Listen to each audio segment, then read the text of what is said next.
Well, welcome back to Mondello Park. We've just been down to the Motor Cafe and had a really quick lunch and come back up.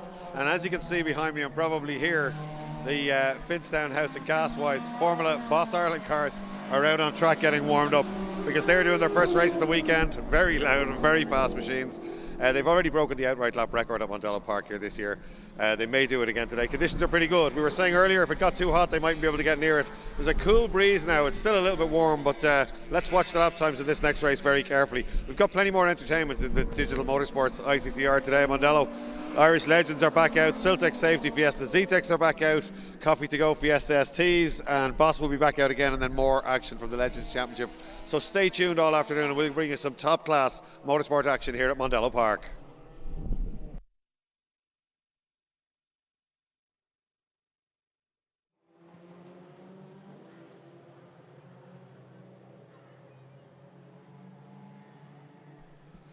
Well, there you go. Boss Ireland cars are on their warm-up lap already. We're missing a few familiar names. Just met Jonathan Files walking around the paddock. A small problem with his car with the ECU, but he's down there with his son Jack, who we actually had here at Mondello Park testing one of the Patch Tire Equipment Junior Minis, and definitely didn't lick it off the stones. The fourth generation of the Files family has been out on track here at Mondello Park in recent weeks. Very impressive stuff, and big shoes to fill for that young man, because all of the Files family have been hugely successful in motorsport, as indeed of Jonathan's two sisters in sporting trials. They still compete, Sonia and Karen, so huge motorsport family and the latest generation here today. Anyway, back to Boss Ireland. Tony Greenan starts on pole position in the F317 Dallara Formula 3 car.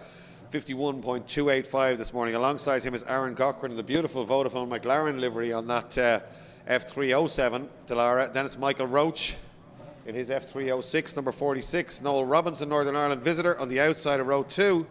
Number 55, Daniel Fardy, Donald Griffin, Tom Cochran, Colin Hines, Johnny Keating and Joe Christian, and Gary Graham. Don't see Gary Graham, and away they go. And Cochran it is, the outside, the front row. Robinson going with him though. No, Cochran's got the job done, but Robinson, the Formula Ford man, down the outside of the brakes and tries to sit around the outside of both of them. Gets around Greenan and takes second place. So they're all through turn 2 now. Quickest cars here by some significant margin there. Oh, 46 did not get away. Such a shame. Michael Roach, very quick man. It'll be interesting to see if they get him running. They're going to push start him, I think, on the grid. But cold tyres just missing the apex a little bit there is Aaron Cochran. Down at turn 3, but he gets going. Here's the leaders coming down into the S. They're still trying to start that car in the main straight. A little bit dangerous. They're being told to push it in. Here we go. They're just pushing it out of the way, so it should be absolutely fine. Great job by the pit crew. Turning over to the left, and here comes the leader. It's Aaron Cochran.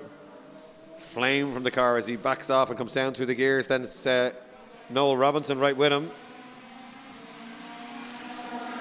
Greenan in there too, looking to have a go at Robinson right under the back wing. Then Donald Griffin next up. Great stuff from Donald Griffin. Side by side for second place now. Robinson hangs on, but only just sideways. Stuff from Tony Greenan as he tries to go around the outside there. So F3 cars, first, second and third. Then a 90D Reynard of Donald Griffin up in fourth place. Ex-Noel McIntyre car, that one. Donald Griffin's had it for many years. Look down the inside, that time from Greenan. He'll be keen to get by Noel Robinson early because he can see Aaron Cochran getting away out front.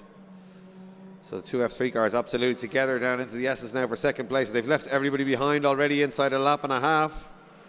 Oh, they're moving around a lot. Opposite lock for Robinson on the way out of the S's there. Just about covers the inside. Greenan doesn't get the job done on that occasion. Tries to get up the inside. Beautiful drift, and he does it, I think. A beautiful switchback move by Greenan, and that does the job, and Robinson just had to tuck in behind him.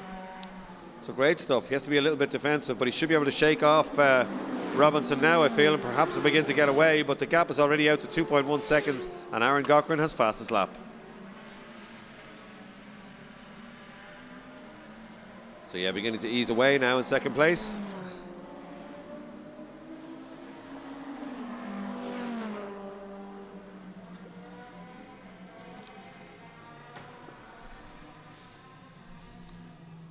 Donald Griffin under pressure there. Side by side now on the way up the hill with Daniel Fardy, that is. Another F3 Dallara, but Donald's car fights him off. Tom Cochran right with them as well. Tom Cochran is finding a lot of machinery in his way. There's 46 who did get going. Leader goes by again, starts another lap. There's Donald Griffin. Cochran having a look up the inside. Gets down the inside of Fardy. Should be quicker in a straight line here. Let's have a look. The F3 cars are very quick, but no, gets the job done there. Beautiful John Player special livery on that car. Colin Hines with that camel livery. Very reminiscent of the Lotus Formula 1 car driven by Ayrton Senna, or indeed the Reynard Formula 3000 car driven by Martin Donnelly. The Eddie Jordan racing cars ran a very similar livery to that car back in the day. It's a warm day to be wearing an anorak. I know the messages are going to come in a minute. So now Cochran closing in on Donald Griffin. Donald Griffin doesn't get to the apex that time. These big heavy cars are hard to manage, and I'm sure the warm weather wouldn't be helping. Leader already up at Southside Motor Factory. Oh, Greenan pushing very hard, locking up. See the tyre smoke gets pushed up over the back wing, makes it look like engine smoke. Let's see their lap times when they go by. Cochran pushing very hard. He takes fastest lap, but Greenan takes it back off him. Greenan a tenth quicker that time around, 52.1. So nowhere near lap record pace just yet, but a lot quicker than anybody else.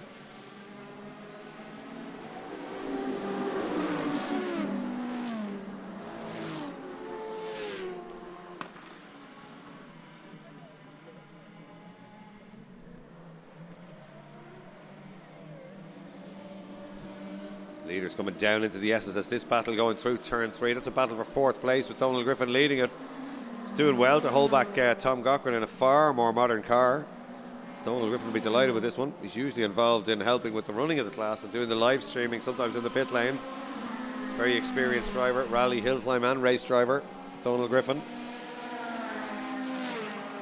Tidy line around the S's, not leaving any gaps.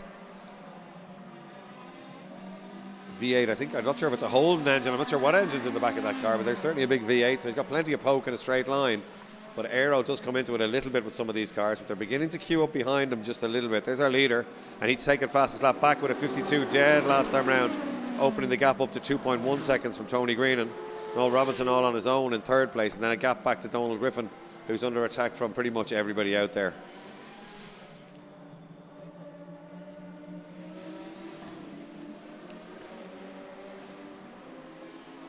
There's Roach who's got going. Joe Christian is the leader already, going to put a lap on them. He's still having to push hard because he's under pressure here.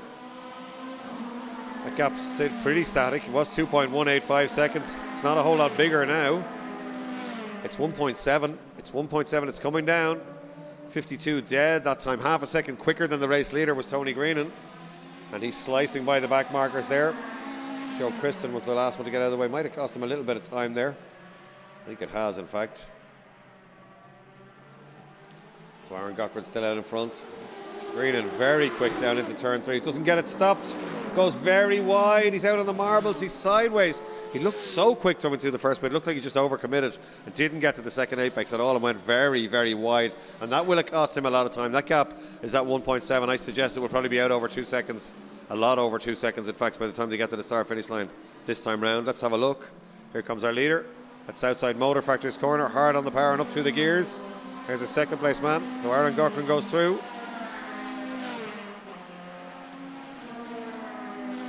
Oh, 3.392 seconds. So that's a very, very costly error for Tony Greenan out of turn 3, unfortunately. I think Tom Cochran has got by Donald Griffin in that battle we were watching earlier. But there's our leader now heading out towards turn 3.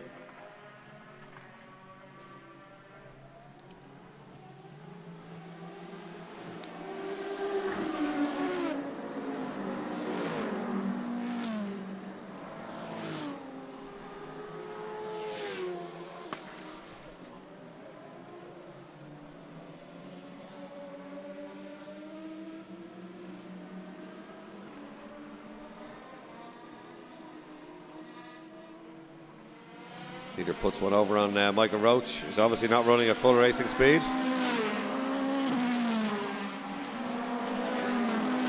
First corner, gap at 4 seconds now, so we're opening out again. 52.6 for the leader, 53.3 for Tony Greenan.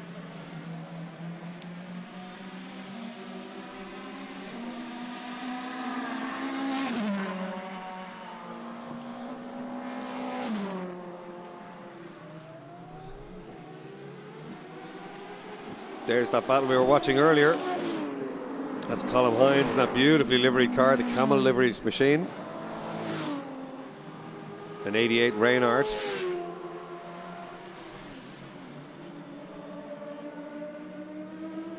And Johnny Keating in the little 1-litre Jedi. Very quick car. Bike engined machine. The leader goes by. Start another lap. Great sound as he blasts by the start finish line. Was 4.0 seconds. Now 4.7 as he goes quicker again. And Tony Greenham beginning to fade away a little bit in terms of times, I think. No, actually, Greenham was slightly quicker that time around. So the gap must have been out over 5. 52 dead, and his best time, 53.2 that time. No, indeed, Cochran was, ignore me, but Cochran was back into the 52s on that occasion. He fell 52.6 last time round.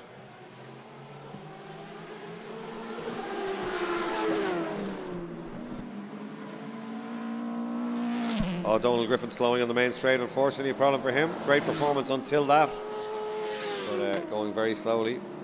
The leader's going to come across him. There he is at the top of your screen. Donald Griffin. Leader blasting down the main straight. Here he comes.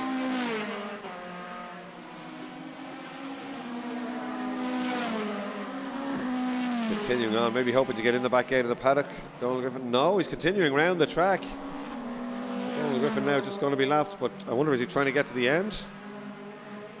Not so sure. Maybe he feels he can rectify the problem, but certainly have slowed right down. Was going very well initially.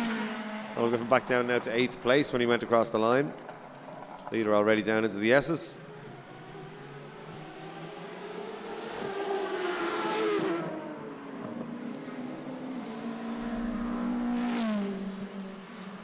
Well, he's catching this battle we watched earlier. So there's Colm Hines waving him down the inside, staying out of the way. He's already been lapped.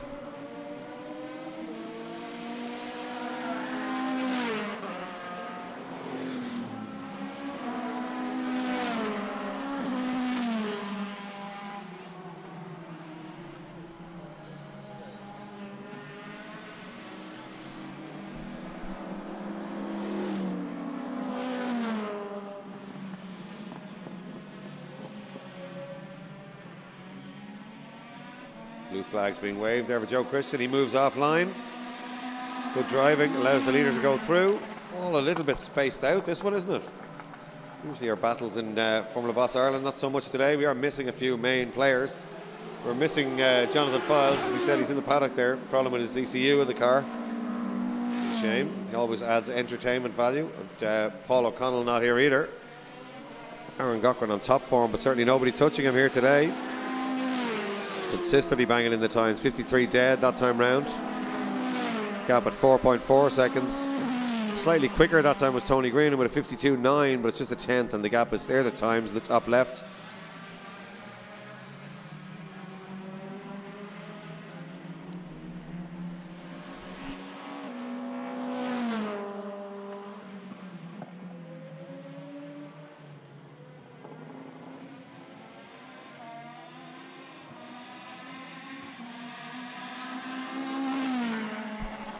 So Cochran still leads from Tony Green and Noel Robinson, Tom Cochran, Daniel Faherty, Johnny Keating, Gary Graham and Donald Griffin. Colm Hines in the pits, Joe Christian still going and Michael Roach still going. There's our leader. I'm sure he's been given pit signals, or he'll be watching his mirrors, because that gap is not opening as it was. It's a big gap though. It's 4.4 seconds. Both doing a 53.1 that time round, so they're on a very similar pace.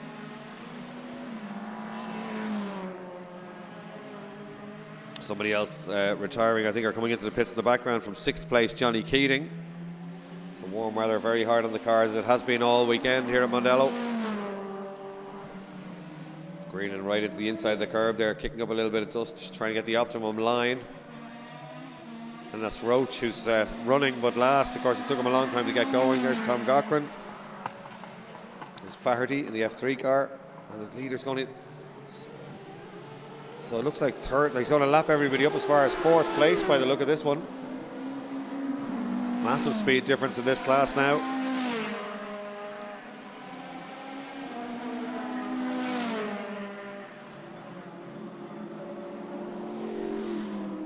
So Cochran leads from Greenan, Robinson, Tom Cochran, Daniel Faherty, Gary Graham, Donald Griffin.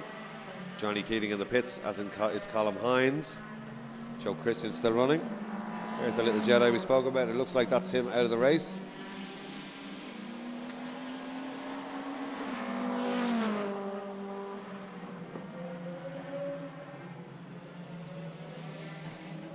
Leader's already got by Faherty, put a lap on him, he's 5th. Next on his list is going to be Tom Cochran. He's taking a rather unconventional line into the final corner there, centre of the road. Here they come together. Blue flags being waved. Cochran's car very quick in a straight line. Again, looks like he's going defensive a little bit. I'm not sure if he's aware that he's being lapped. Oh, very much in the leader's way now through turn 1 and again through turn 2. It's not going to be easy to get by him on a straight line. Oh, he sees it now, lifts off, comes offline. Good stuff from Tom Cochran. I'm not sure he was aware that the F3 car was catching him that quickly, actually. But it might have closed the gap to the leader just a little bit from between the leader and Tony Greenan, but maybe not. It's out at almost 5 seconds anyway.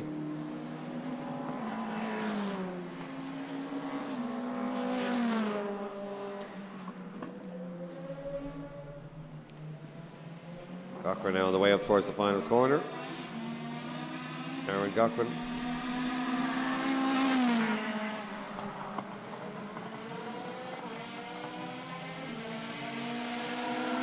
Quick look in the mirror as he goes by, but he should be safe enough here. There's second place man. He's now going to close up on Tom Cochran to try and put a lap on him.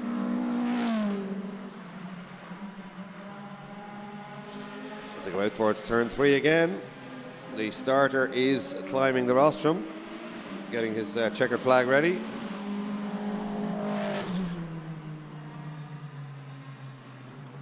Oh, and in the background, this will be interesting, Tom Cochran and Tony Greenan. Greenan hasn't managed to get by Tom Cochran. He gets around the outside on the way into the S's though. Little lock up then as he turns in. This is it, the checkered flag is prepared below us. Here's the leader heading down through the final corner. Perfect race for Aaron Cochran. No mistakes, doesn't get sideways. Wave in the air, he's delighted with this one. Very happy, checker flag waves, he takes the win. Tony Greenan takes second. And Noel Robinson will be third. But he's a long way back. Those cars all a lap down.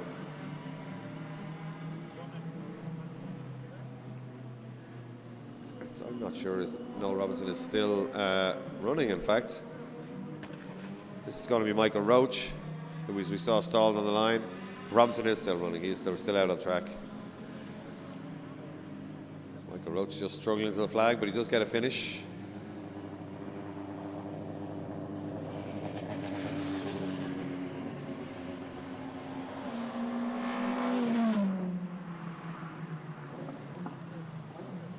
This is Robinson for third place. Great start and a very feisty initial laps, but didn't have the pace of the first two cars. Goes by, takes third place. So Aaron Cochran, Tony Greenan, Noel Robinson is the order for the top 3. Then Tom Cochran, Daniel Faherty, Gary Graham, Michael Roach and Joe Christian, and no other finishers in that one. So not exactly a classic race from Formula Boss Ireland, unfortunately. Just a little bit strung out. That's very unusual in that class. They normally have great battles all the way down the grid. But Aaron Cochran will be very happy with that win from the outside the front row, and takes fastest lap as well, 52.063.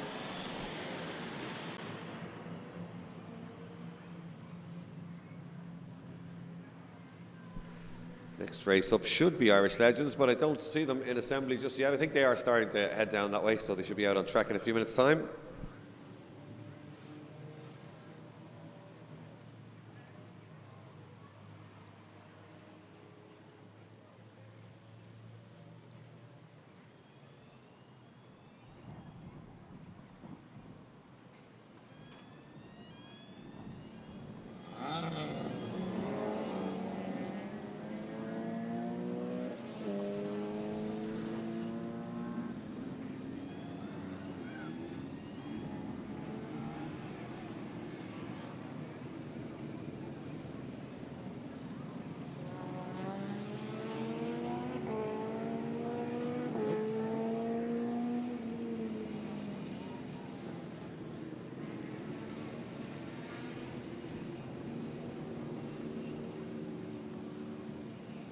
So Legends are only arriving now down to the assembly area, so we'll have a short delay, so we'll just go to a commercial break while we're waiting for them to come out on track here at the Digital Motorsports ICCR.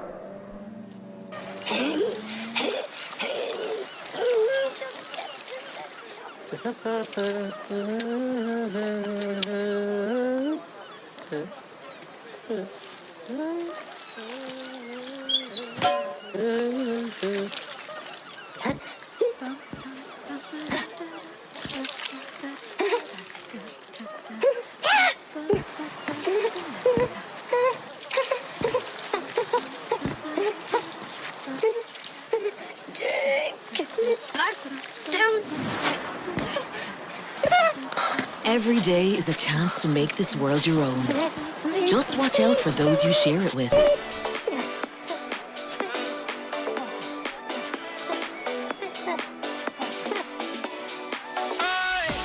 My world, my station, my music.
Square left onto the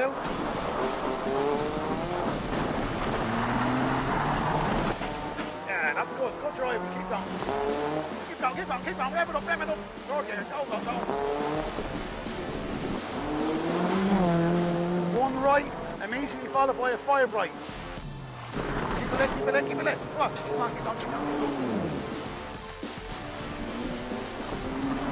Keep on, keep on, keep on. Come on, come on, keep going, keep going, keep going.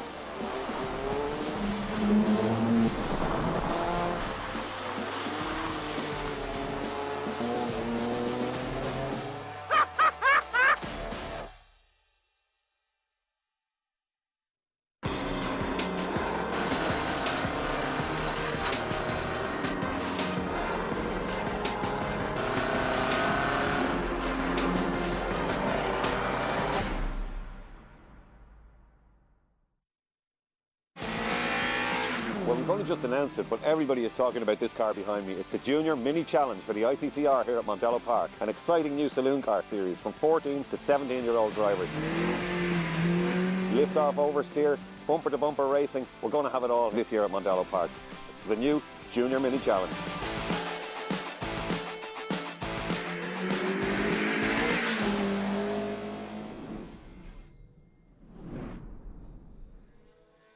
Well, there's perfect timing for you. We're back live just as the legends come round to start the race. Well done to the production team here. Just come out of the ads as the safety car is pulling in. The legends are ready to go. And the Pink Panther of Derek Hogan is going to lead them round Southside Motor Factory's corners. He's on pole position for this one with Richard Spence alongside Declan Burke, Gary Humphreys, Scott Jackson, Danger, Rob Barrable 22 and 6th, Gordon Brown, Greg Richardson, Colin Hamill, David Yamamoto, Jeff Richardson, Kieran Bergen, Anthony Malone, Lee Malone and Seamus Ryan. Great grid of them. And here they come, 1200cc motorbike engines. Get ready for the scream, and there they go. The lights have changed. Watch Rob Barrable. Look at him onto the outside, onto the white line, onto the grass. Doesn't lift off. He's down the outside. Rob Barrable so late on the brakes. He's up to 3rd place. He's still going to sweep round the outside. Rob Barrable started this race back in 5th place. So down the outside of 2, possibly 3. He's looking for 2nd place, although is he side by side for 3rd now. It's feisty stuff. That's Gordon Brown is not handing it over as Rob thought he might. Rob thinking of going around the outside. Hard to do in these legends. He's managed it though. Can he get turned in and up the hill? They haven't got bundles of grip. Gets on the power only. I think he probably has done enough. And one of the Richardsons, is that Greg Richardson coming with him, I think.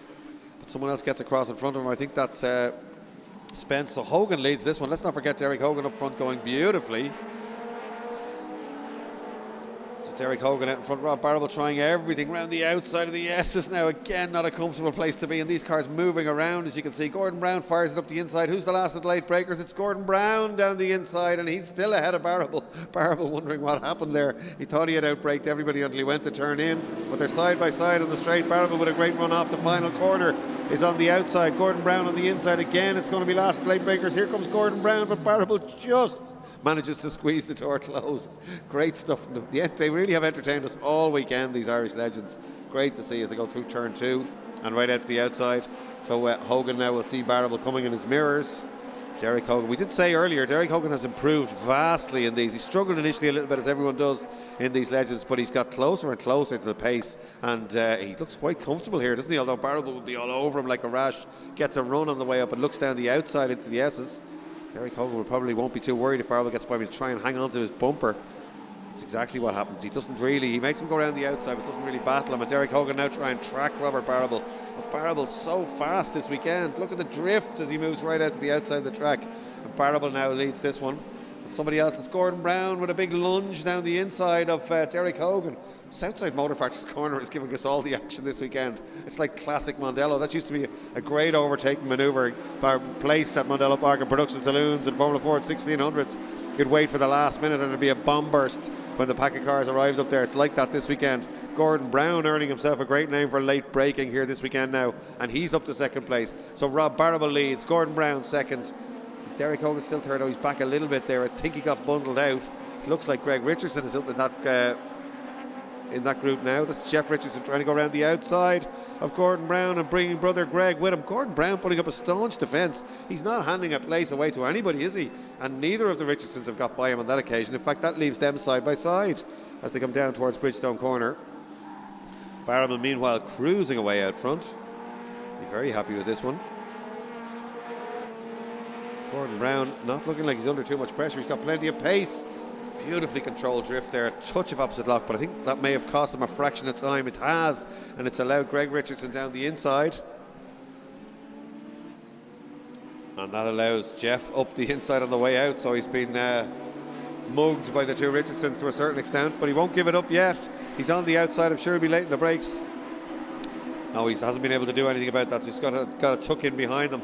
Barrable, when they went by, not only did fastest lap of a 2.9, he's 2.5 seconds to the good.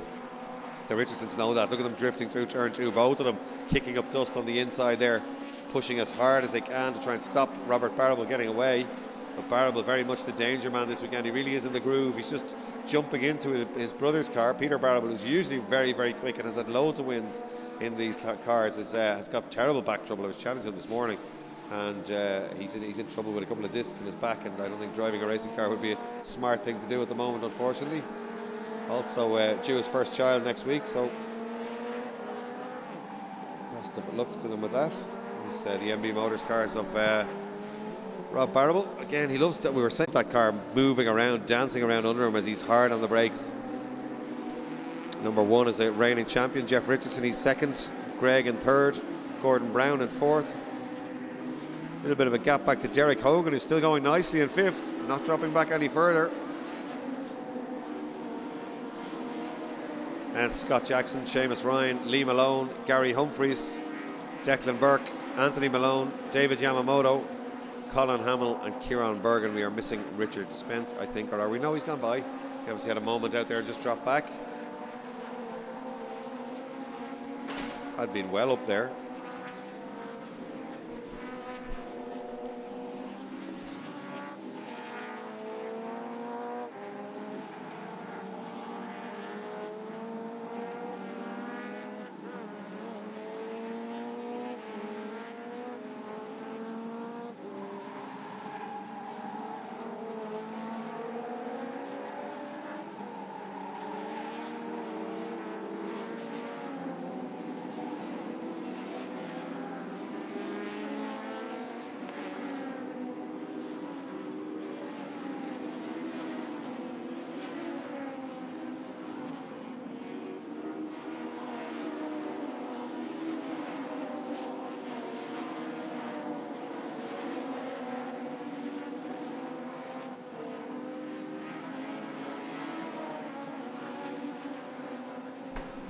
Rob Barrable going nicely out front, still having the fastest lap, 2.9. Nobody else into the 62s just yet.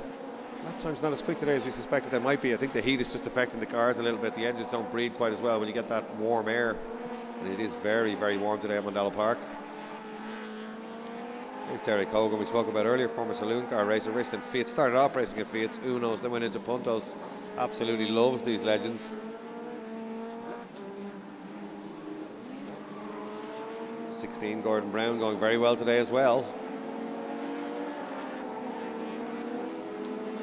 Derek Hogan is just leading Scott Jackson there, and not too far behind them is Seamus Ryan. And 46 is Declan Burke. And Lee Malone, Gary Humphreys, Anthony Malone. But here comes our leader.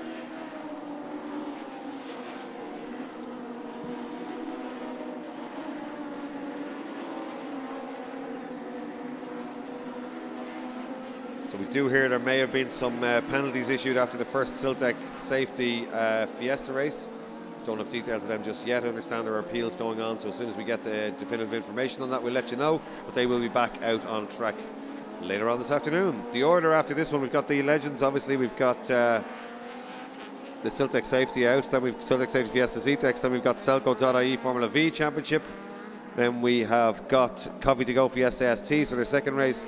Then Boss Ireland for their second race, and then these legends out again to finish out the day. Been wonderful racing all day long.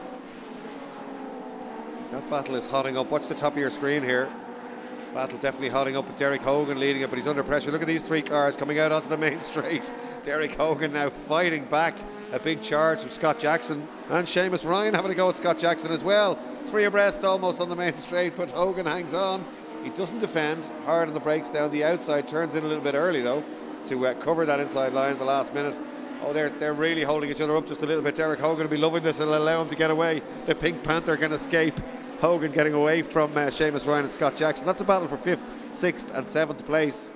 And Derek Hogan had been all on his own, but they gradually crept their way up to him. But Seamus Ryan has got by Scott Jackson now. And they both close in on Hogan on the brakes down into 3B, or second bit of turn 3. Great stuff up the hill again. These three still together. There's definitely a good battle developing here. Fastest lap still to Robert Barrable out front in the gap at 2.9 seconds, so he's not being challenged up front just yet. There's Gordon Brown. Here's Derek Hogan, and he knows he's under pressure. You see him diving to the right there and goes very defensive down the inside line, so there's no gap. Seamus Ryan trying to get a run at him on the way out onto the straight. Very equally matched. Ryan quite close to Hogan. Hogan knows it and hugs the pit wall, so there's no gap down the inside. If you want to get by, you can go down the outside, says Derek. Fair enough, says Seamus Ryan. He has a good lunge down the outside. Almost gets the nose ahead, but doesn't quite. Hogan's quite composed here, isn't he? He's under big pressure, but he's driving well. 1, 2, 3 together through turn 2. They're kicking up the dust and a little bit of opposite lock on the exit, but Derek Hogan going nicely here and hanging on to that 5th place. That's where the action is in this one. Out to turn 3. They do catch him a little bit here. I think he's going to the inside, just making sure there's no gap, so he doesn't mind them coming up to his bumper. Seamus Ryan trying to get that run at Hogan. Once again, Hogan goes to the left, stays to the left, so he's on the inside for the next corner, which is the first bit of the S's Bridgestone corner. Still no mistakes. Seamus Ryan's got to do it all again. Here's Gordon Brown, who isn't getting away from them too much, considering all the defending they're doing. Oh, Hogan looked like he was heading in the pit lane. He was over that far. There's no way he's going to leave a gap up the inside there. But he still gets a good exit. They get a little bit of a run on him, but not much considering how defensive he was on the way up the hill. Look at them waving them on, the POB team on the left, waving their drivers on. Derek Hogan looking good here again, stays to the inside, no gap. Scott Jackson fancying a run down the outside there at the same time, so it's a 3-car battle again. It's been rejoined. Scott Jackson with an armful of opposite lock there, well held, and again at turn 2. This car's starting to move around under him just a little bit. 9 laps completed. Starter is up on the gantry. Below me, so Hogan doing nicely. It's going to be a last lap challenge though, isn't it? He's done so well to hang on to this place. He'd love to get a 5th place finish.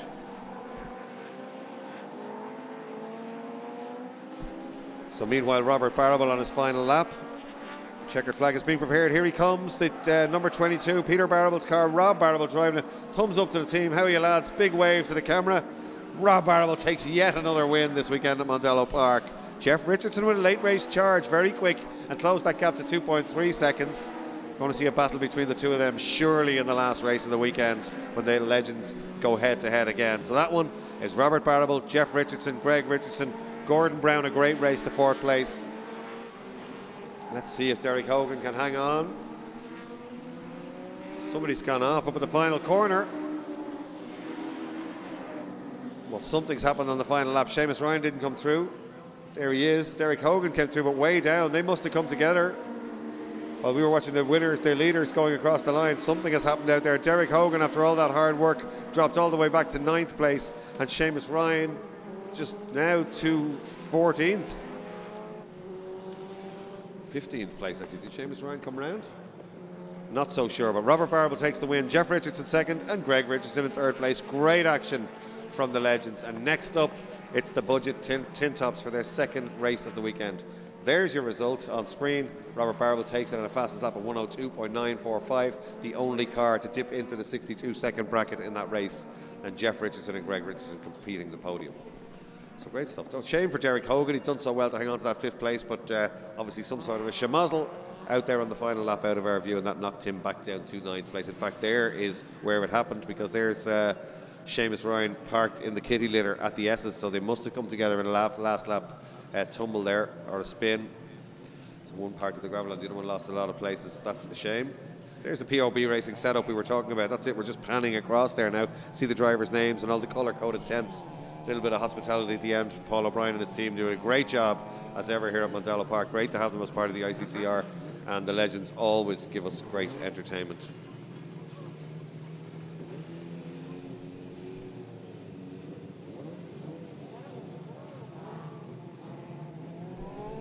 So we'll be going to the Fiesta Safety Zetec Championship next. So there's a few cars still to come to assembly. They're still waiting on a few cars to come to assembly there, and then we'll be live out on track. That's the Zetec Safety Fiesta Zetec Championship is getting ready to go. The last few cars now heading, because they're going to be released out onto track. And I wonder, are we missing a few from race 1? Probably not. I think we've been working hard on cars during the lunch break, and we should be good to go. But we'll see that when they come out on track. But they're next up. The Zetec Safety Fiesta Zetec Championship cars for their 2nd race of the weekend here at the Digital Motorsports ICCR Round 3.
So Zetec Safety Fiesta's getting ready to go. You can just see Neil Murphy from Zetec Safety there in the pit lane getting his video shot of all the cars going by, just right in the centre of your screen on the left. He's a massive enthusiast as well as a sponsor. He's an ex-racer down here as well, Neil Murphy from Zetec Safety. He does a lot of business in and around the paddock as well. There he is again, just filming. He loves getting the long stream of cars coming out, and there are so many cars in this class now. It's by far the biggest class in the paddock. It's improved greatly in the last number of years. It's been technical policing is second to none. You'll see that when they go out there racing. There's no advantage in a straight line for any cars. There's Rob Barrable just having a quick chat with his dad. Look at that into the car, just telling him something, maybe telling him there's something to do with the track or the track condition, but certainly running down and still in his race suit down to his dad to tell him what the story is. So the reverse grid on this one means that Collie Barrable starts on pole position. A little bit of battle damage on Collie's car there. Then alongside him, similarly, Andy Kavanagh's car. Then Owen Murray, who's going to be a danger man here, is next up. Then Phil Lawless. Then Alan Dawson, Johnny Whelan and Michael Barrable. 8th is Niall Murray, 9th is Keith Dawson, and 10th is Keelan Noon. If you're wondering where we got the grid from and you haven't seen this before, the grid is the top 6 from race 1 reversed, just for a little bit of fun. There's Niall Murray going through. 42 is Keith Dawson. 4 is Keelan Noon. 66 is James Byrne, the rookie championship leader. 21 is Mark Johnson. 23 Caleb Shanley. 37 Ian Fishburne. 10 is Amy Woods. 55 Richard Byrne. 92 Eduardo Gonzaga. 96 Keith Lenahan. 91 Cole McLaughlin. Niall O'Mara. Roy Tobin. Luke Noon. Brian Matthews, Patch the racing driver. Zachary Bambrick. Dara Brennan. And Chloe Kellett is back out. Well, great stuff. I did say if anyone could fix that car, it would be Kellett Motorsport, but I was worried was it structural. Chloe Kellett is back out on the grid. Well done, Kellett Motorsport. I doubt they got a lunch break if they got that car back fixed. So wonderful to see on her debut race weekend. Chloe Kellett is back out on the grid. Okay, so great stuff.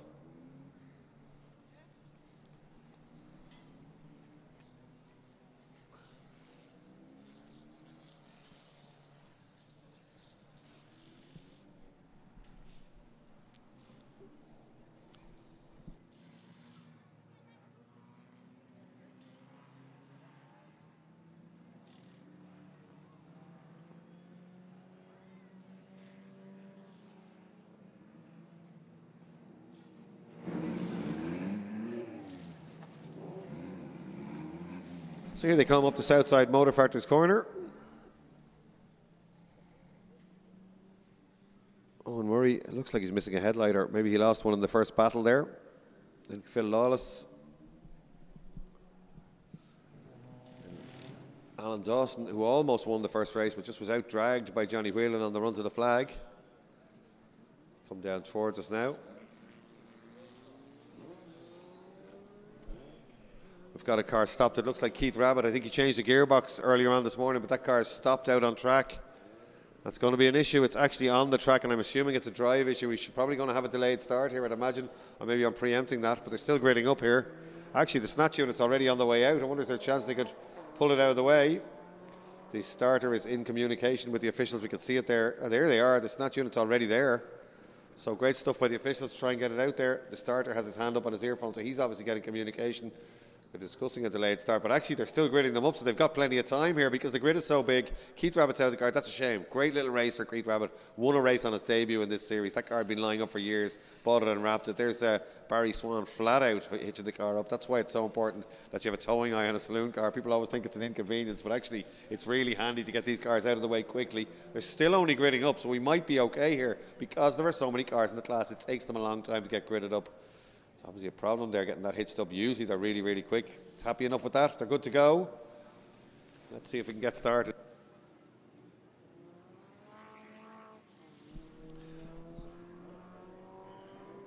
So the car's just been moved out of the way. It should be pulled off onto the rallycross track, I'd imagine, and we'll be good to go.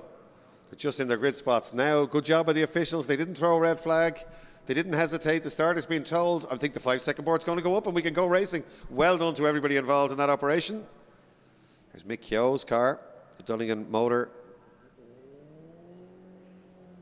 Services car. So starter is nervously holding the 5-second board in his right hand below me here. At least it's not a novice on pole position. Collie Barble's been racing many, many years. He won't. This won't do his nerves any harm at all. He'll be absolutely fine. Similarly experienced on the outside, the front row is Andy Kavanagh. the more miles car. Watch out for Owen Murray. He'll be looking to slot through that gap. Johnny Whelan we can see through. There's the 5-second board. Fergus Brennan's holding up. Watch the lights on the tower at the top of the screen. The red lights are on. They're out and away they go.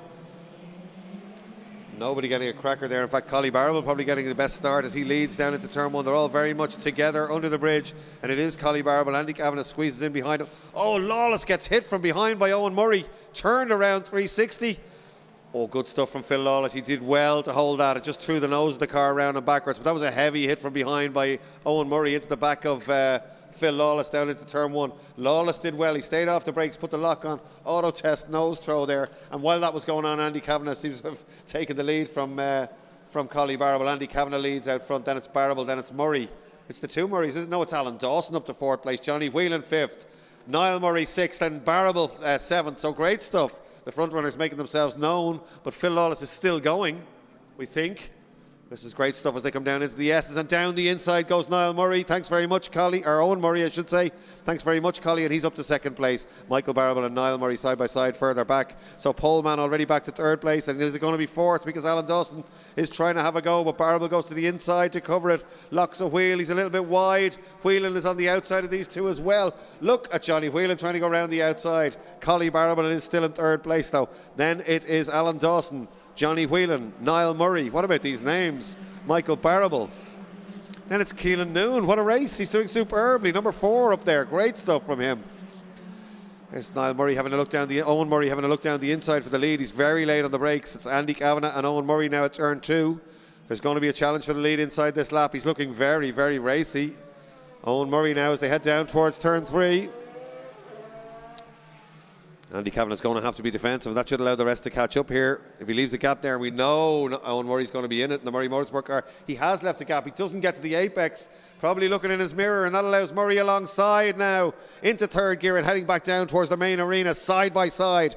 Kavanagh on the inside, Murray on the outside. Andy Kavanagh trying to hold off the might of Owen Murray. Does do it. Superb stuff from the Miles Plus car, and hanging on to the lead. That's allowed Barrable back into it. Collie Barrable, he's bringing Alan Dawson in the Sheds Direct car with him. And a little bit of a gap back to Whelan, who's under pressure from Niall Murray. Someone's going to take a lunge here. It's Niall Murray. There he goes down the inside, top of your screen, and he does it down the inside of Johnny Whelan. Unusual to see Johnny getting done on the brakes up there, but it's just happened. That's compromised him. Johnny trying to get the door shut, and Barrable trying to get down there now. And Alan Dawson looking for a way past Collie Barrable as well. It's a little bit of gesturing going on there. We're not sure what that's about. Johnny Whelan just driving up alongside Niall Murray there in the main straight. Barrable has got down the inside of him though. Barrable looks like he possibly got by Johnny Whelan. These two have history from race 1, and they've history again. Whelan into the side of Barrable, and Barrable's off at turn 2. Just as they went out a shot. That's a big shunt. So Johnny Whelan once again in the wars here in the Fiesta Zetec Championship race. It looked like Barrable had the job done, but I'm not sure what happened. Did Michael Barrable turn in or not? But it looked like Johnny Whelan was into his quarter panel heavily there, and the championship leader was sent spinning. I'm not sure if he's off. Is he still going? But that looked very, very hairy. And meanwhile, the leader's down into the S's. Niall Murray all on his own. There's Johnny Whelan still going. And I think the stewards will be having a good look at that one, regardless of whose fault it was. Keelan Noon a little bit wide, and Keith Dawson gets up the inside of him. Great drive by Noon, though. Keelan Noon in 8th place.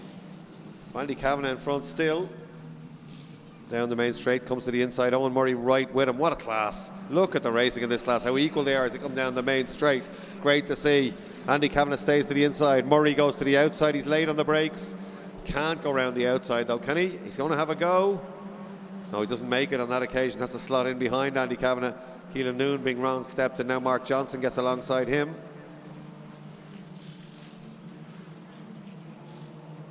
It's Kavanagh, Murray and Barrable up front. Alan Dawson I thought would have been all over these a little bit more, but hasn't got up to them just yet. But no fastest lap was Owen Murray, and 11.8.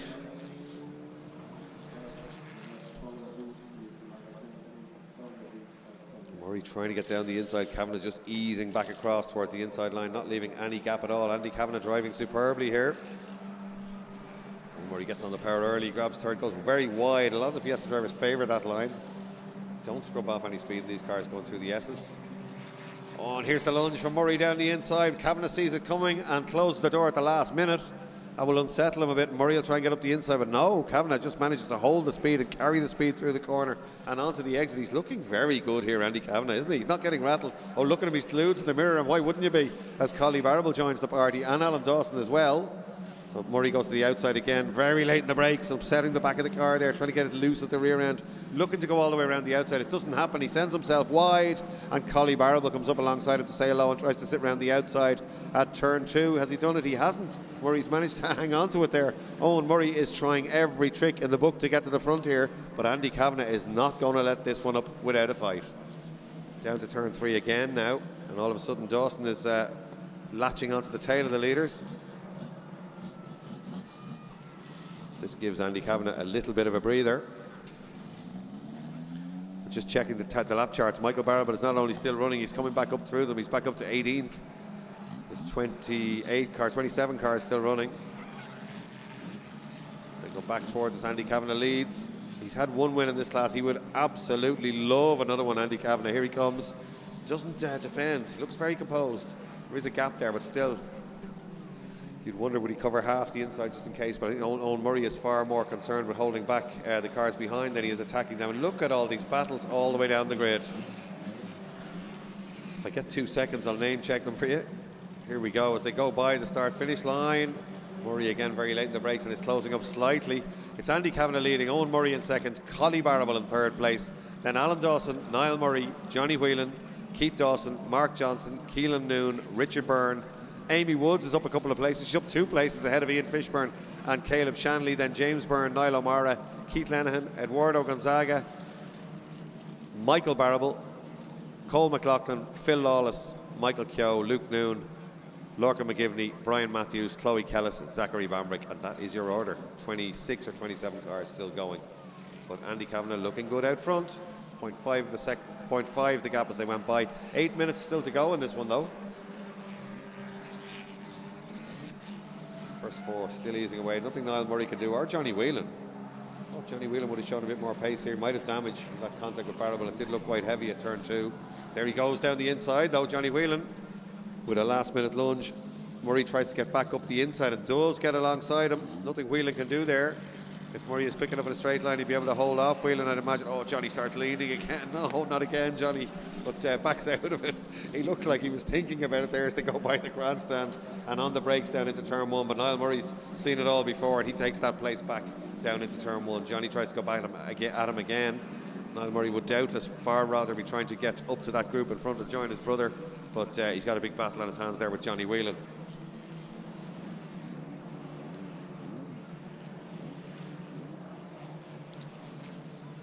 Fastest lap last time round for Owen Murray as he closes up on Andy Kavanagh, bringing Barrable and Dawson with him. 7 minutes to go now. So here they come down into the S's. Looks like they're all taking a deep breath before they go at it again.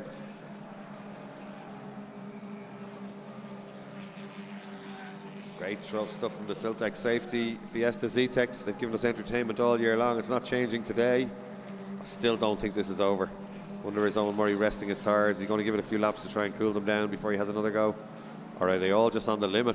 They could well be, just trying to hang on to each other. Mark Johnson going nicely on his return. Look at him there, top of the screen, all over Keith Dawson. Johnny Whelan trying to think of another plan to have a go at Niall Murray. There's Keith Dawson and Mark Johnson. Johnson's car looking very quick, just pulls out and gets alongside Dawson as they go by the main straight. They go by the grandstand there, those two, Keith Dawson and Mark Johnson.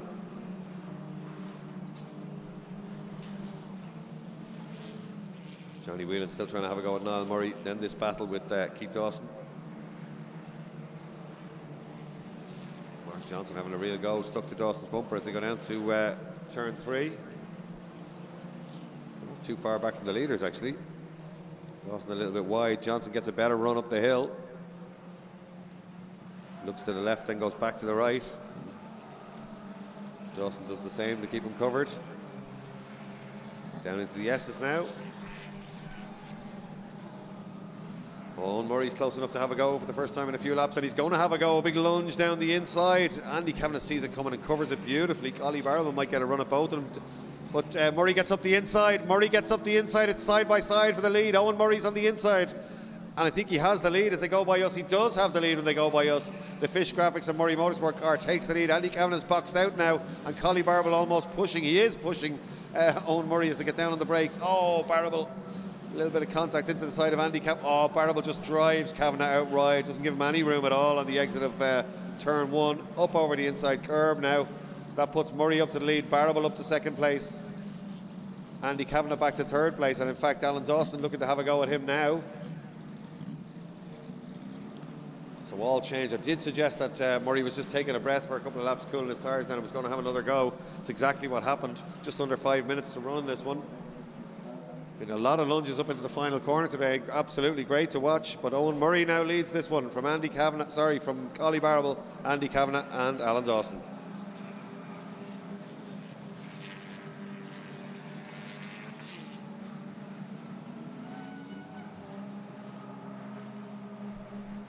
Collie Barable was at a lunge down the inside, or was he defending? A bit of both, I think. He was going to have a look, but Andy Kavanagh was going to go with him. Oh, Owen Murray puts a wheel off, goes straight across to the inside in case that cost him any time. Going defensive now as Collie Barable tries to come at him on the main straight. Johnny Whelan once again going to the outside. A lot of drivers doing that today, choosing not to take the tow. I think they're looking for cool air. The engine's probably running a little bit warm. They said Amy Woods behind Keelan Noon. It is. Amy Woods is inside the top 10. She was well back. It's a good run from Amy. She's wanted a good run today. Talking to her during the week, and this is a really good one. She hadn't had a great day earlier on, but certainly she's running 10th now. She's passed a number of cars. She's right with Keelan Noon for 9th, but this is the battle for the lead. 1, 2, 3, 4 cars, 3.5 minutes to go. Owen Murray leads, Collie Barable, Andy Kavanagh, and Alan Dawson. Michael Barable up to 15th place, and a lot quicker than the cars in front. In fact, he's done the fastest lap of anybody on that lap. 12 dead. The leader's doing 12.2, 12.3, 12.4. So Michael Barable going very quickly, and his next on his list is going to be James Byrne and Ian Fishburne, and he's right with them actually. Here they come up to the final corner. Nobody making any moves. They're just having a sniff around. Right behind that battle still going on with Niall Murray and Johnny Whelan, and then right behind them is Keith Dawson and Mark Johnson. And then Keelan Noon and Amy Woods. So great battles all the way around down the grid. There they go now. Here comes Dawson.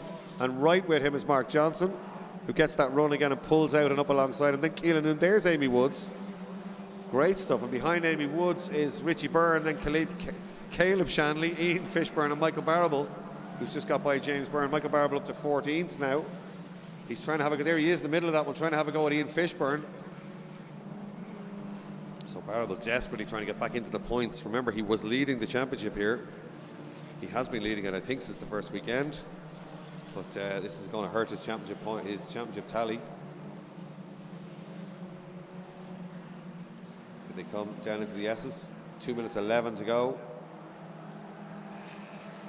Owen Murray it is from Collie Barable, Andy Kavanagh, and the Sheds Direct car of Alan Dawson. Niall Murray still holding off Johnny Whelan in the background. Big lunge from Collie Barable and a lock up, and Murray has to cover that one, and that bunches the 4 cars up again. Murray uses the curb and then straight across to the pit wall. Classic Mondello tactics there, in case anyone gets a run at you up the inside. Collie Barable very close though. He's almost helping Murray down the straight. He's not going to pull out, so Kavanagh goes down the outside. But that leaves the door open, and Alan Dawson gets up alongside Kavanagh and into the side of Andy Kavanagh. A little bit of a territorial dispute there before Alan Dawson says, okay, you can hang on to it, and tucks back in behind him. But the door handle there as they came out of turn 1. Real tin top action here at Mondello Park. So can Owen Murray hang on with 1 minute and 16 to go in this one. Oh, down the inside goes Alan Dawson. Decisive move. But Andy Kavanagh, in Zetec, if you're good, you can leave the room and sit around the outside. They've got loads of grip. That's what he did. He didn't turn in. There wasn't any accident. And ran around the outside of Dawson and hung on to that place. This is for the final podium place, of course. Niall Murray and Johnny Whelan getting slightly closer as they begin to have a go at each other here. There'll be another lap after this one, so they're coming down to start their last lap now, I think. In fact, in the background there we could see Keith Dawson under pressure still from Mark Johnson, and Amy Woods and Keelan Noon catching them up there.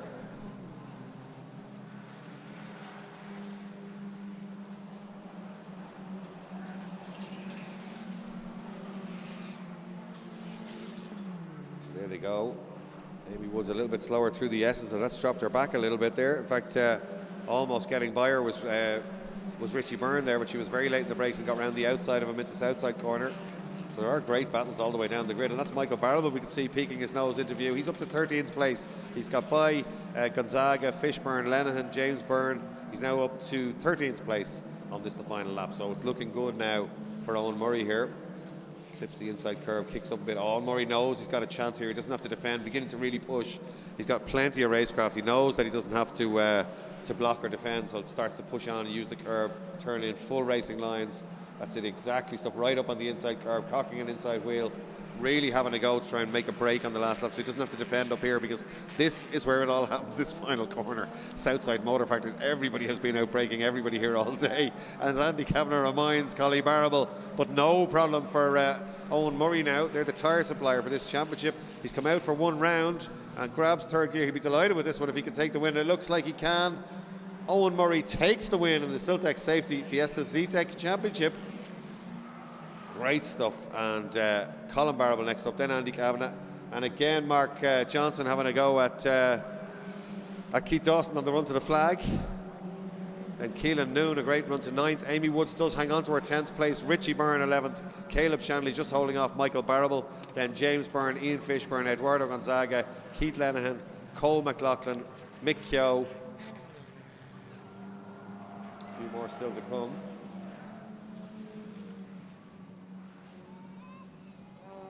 Luke Noon just going through. Lorcan McGivney goes through there.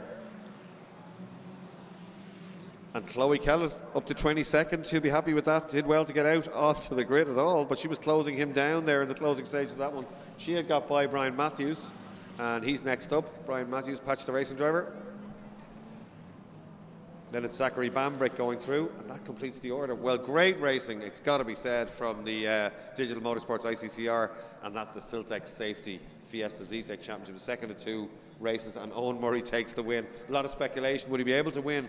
Because the bar is set high, isn't it, in this class this year? We've got massively experienced drivers, the likes of Alan Dawson and Michael Barrable, and Owen Murray was saying he was going to have to work very hard in testing on Friday, that he wasn't quickest. He was a tenth or two off Michael Barrable, but he did that one to perfection.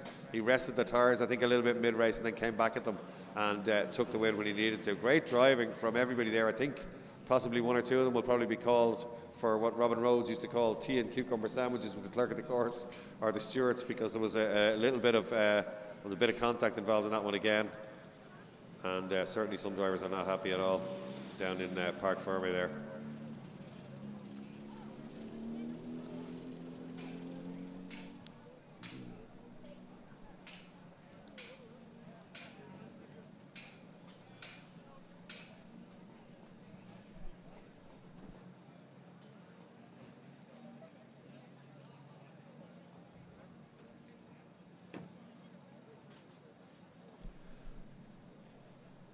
So I think, as we said, there'll probably be some, that'll be a provisional result, I'd say, for a while. There definitely will be some decisions to be made down there, and there were some in race 1 as well, and some appeals going on. So as soon as we hear the outcome of those, but I think certainly 1 or 2 people might be at a spot of bother.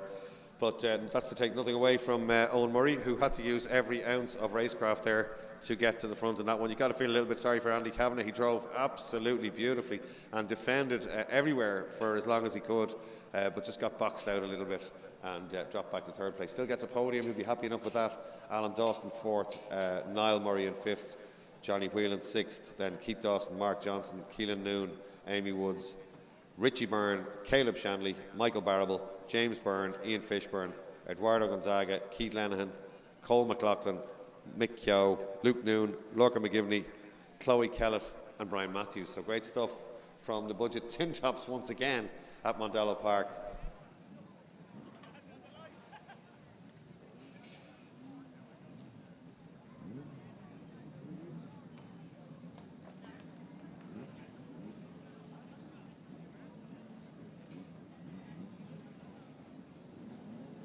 So next up is going to be Formula V's, but they're going on a warm-up lap, so we're going to take a quick commercial break while they're doing that.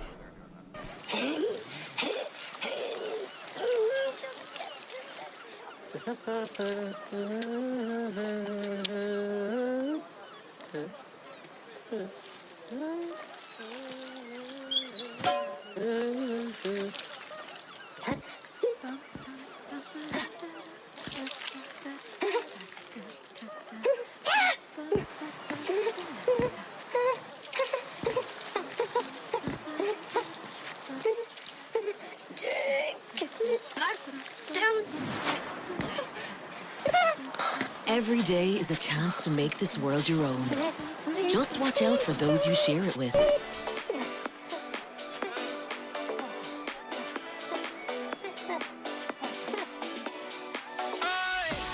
My world, my station, my music.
Square left onto loose.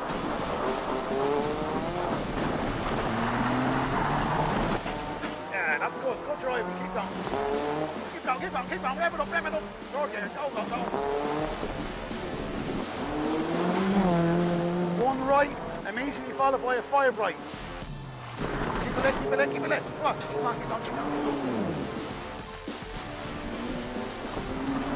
Keep on, keep on, keep on. Come on, come on, keep going, keep going, keep going.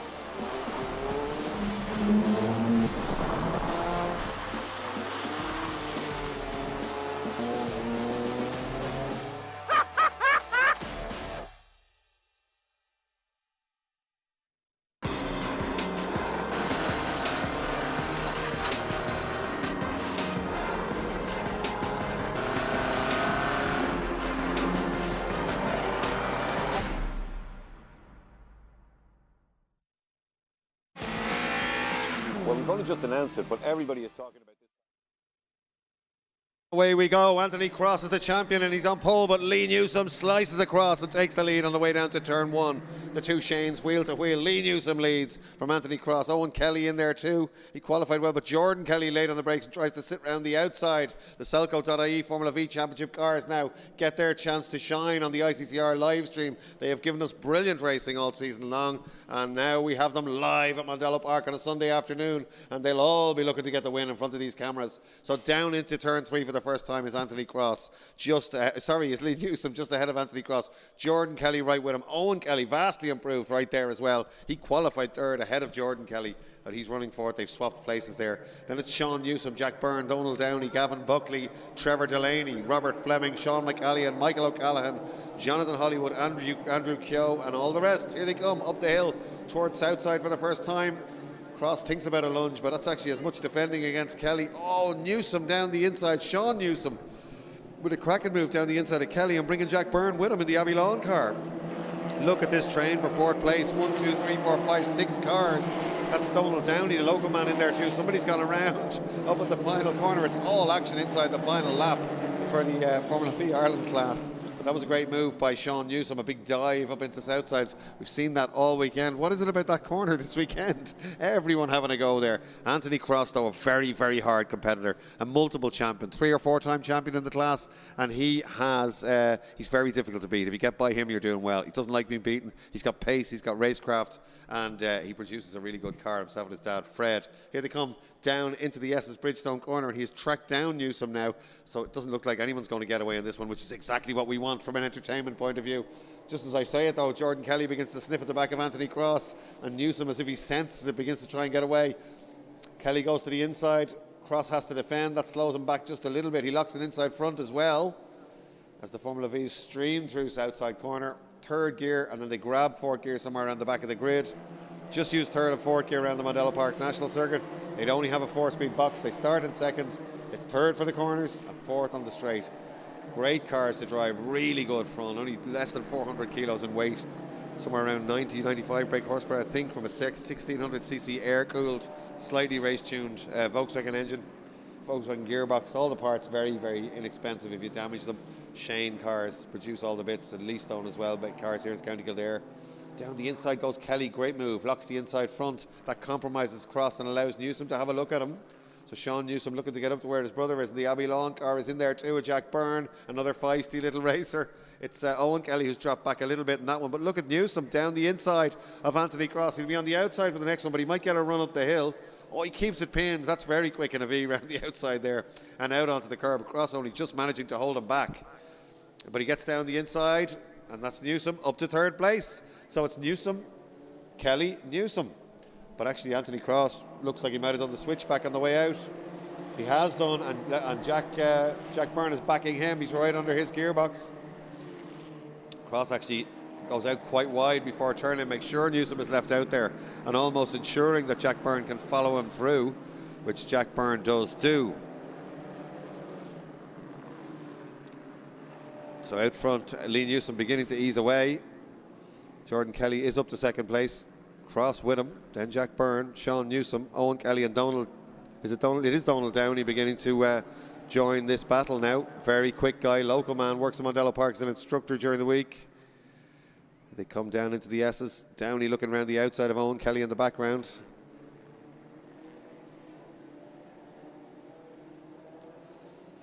Right out to the outside, third gear. They grab fourth just on the exit of the S's, and another big look up the inside from Jack Byrne, and Cross has to go defensive again. Jack Byrne having a look as they come out onto the main straight.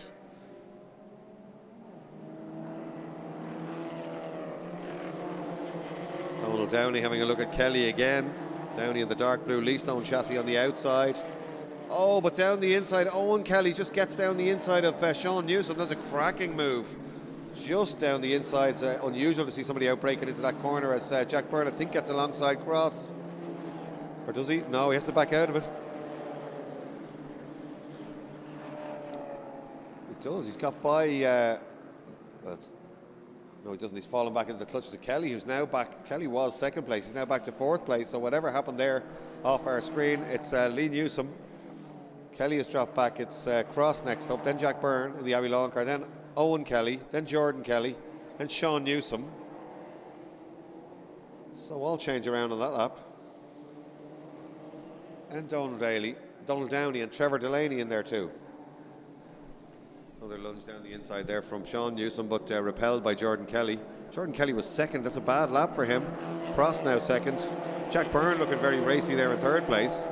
So it's Newsom, Cross, Byrne, Owen Kelly, Jordan Kelly, Sean Newsom, Donald Downey, Trevor Delaney, Gavin Buckley, Robert Fleming, Michael O'Callaghan, Sean McCallion, Aaron Murray, Jonathan Hollywood, Ger Byrne, Kieran Hannon, Andrew Keogh, Colin Lewis, Jonathan Mannix, James Shepherd, Sylvester Bartlett, Stephen Roach, Mark Shepherd, Colin O'Loughlin and Ronan Conroy.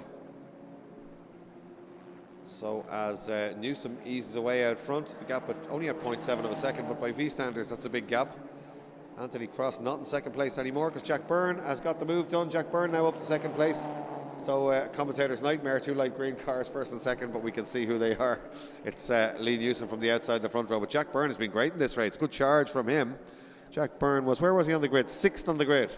He's up to second place and looking very racy, the second of the green cars here. As he comes down the main straight, checks his mirrors. It does as well to check them because Cross does get a run.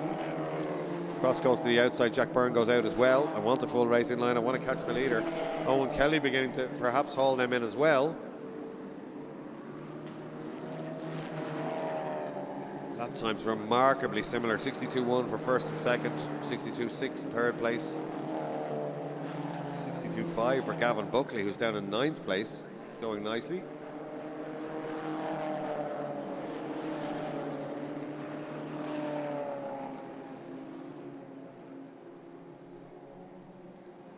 So here they come back down into the S's again. Gap out to just over a second, 1.036 seconds last time around between Lee Newsom and Jack Byrne. Jack Byrne more to worry about because Anthony Cross piling the pressure on. Then Owen Kelly, Sean Newsom. And a change behind that. I think Trevor Delaney has got by Donald Downey, perhaps. He has. Downey fighting back with him there.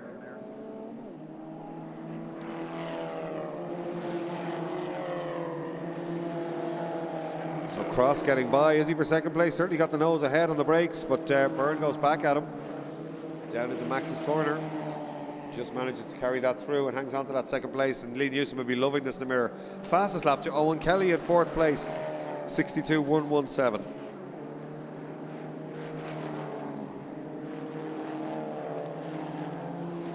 And that's showing as he cruises up behind this battle for second. Jack Byrne, Anthony Cross, now Owen Kelly with the long nose car involved in this one. Cross looking for a gap everywhere, but Jack Byrne not leaving a gap anywhere.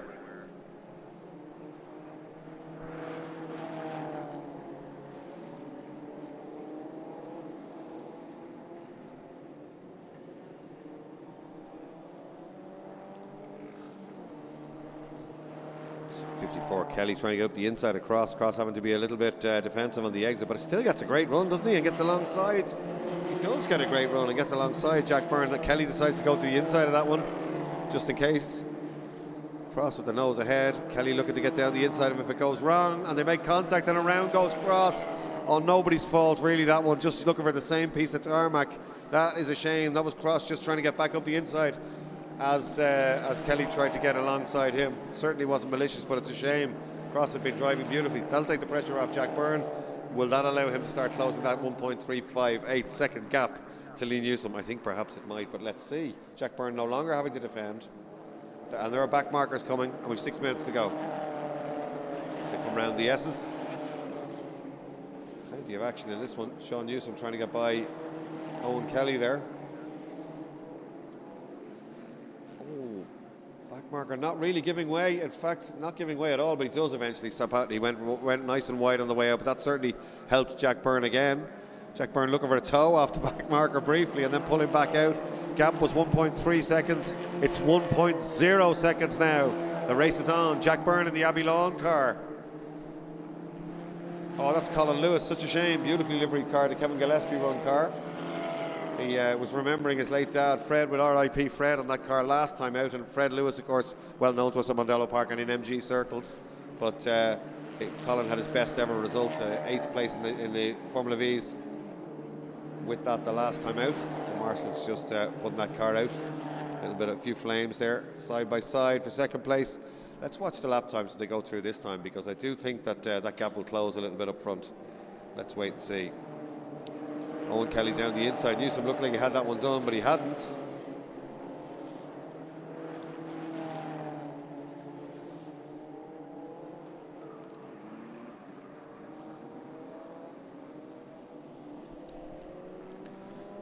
So Lee Newsom still leads. They're going by again to start another lap. Let's watch this one. They're both pushing really hard. New fastest lap, is there for the leader? No, but they're both a 62.1 and a 62.2, so very little in it.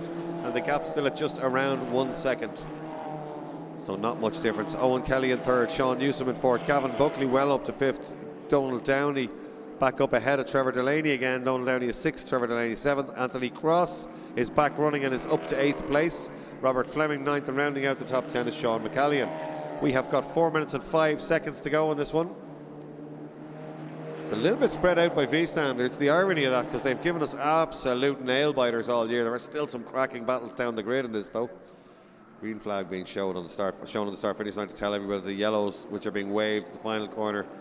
That area is now clear, but in fact they're removing Colin Lewis's car. The marshals are pushing it back up. I think that's Ollie Dunnigan stationed up there. Indeed it is. There they are on the inside of the track just above us there. So Colin Lewis's car now out of the way. Removed as the waved yellow becomes a stationary yellow. Green flag here on the main straight to match the two green cars. Gap out to 1.3 seconds. A strong lack that time by Lee Newsom. Jack Byrne not quite able to match it with 3 minutes and 21 seconds to go. The digital gasoline car there getting great coverage for Colin Lewis.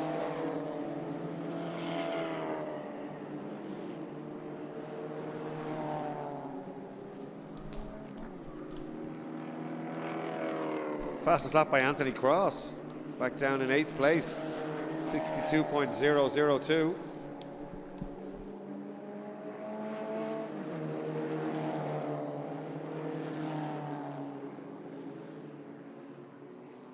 Leaders coming back down towards us again, probably another at least 2 laps to run as they head up towards the final corner.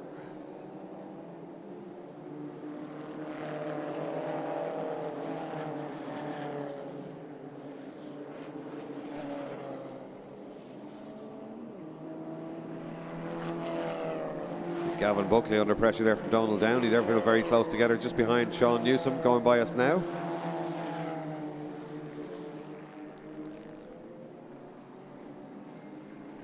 Sean Newsom and in fact Gavin Buckley locking it inside front there, down into the first corner. Maxis.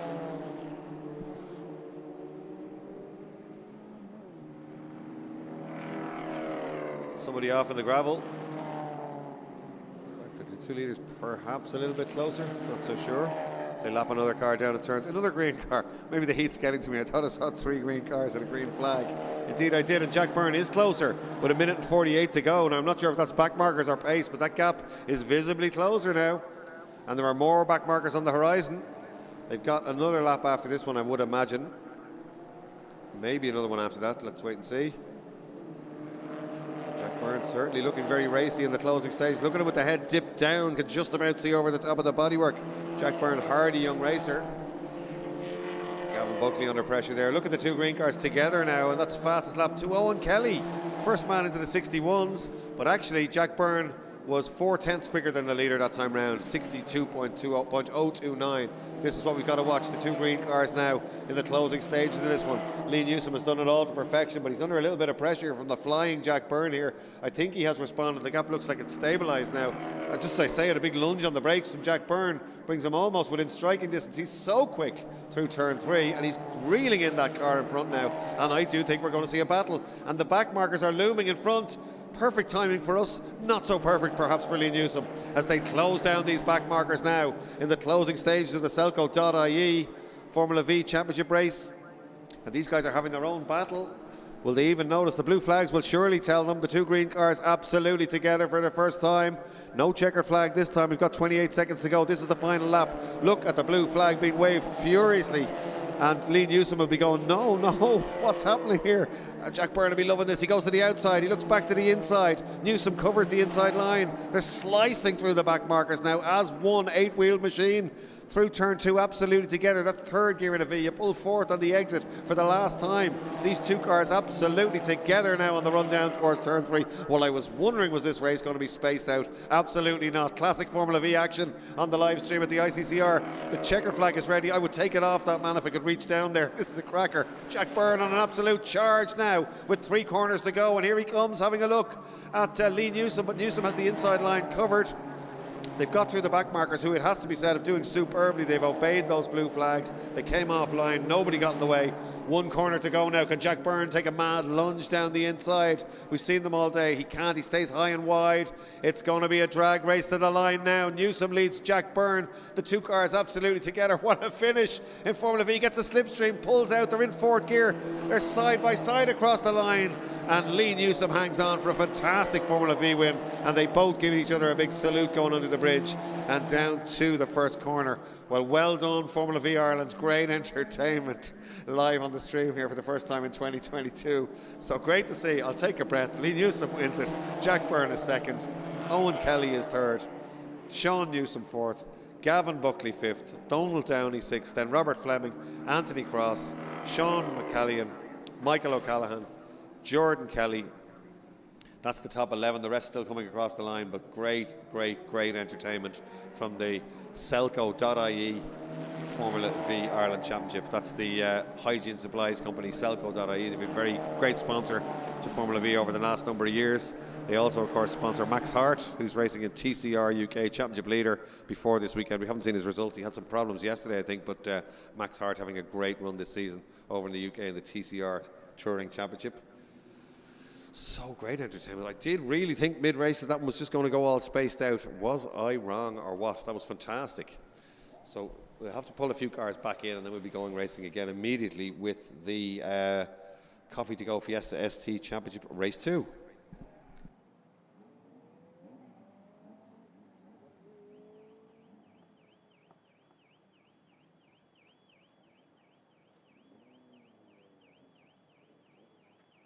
Is a shame. That was Cross just trying to get back up the inside.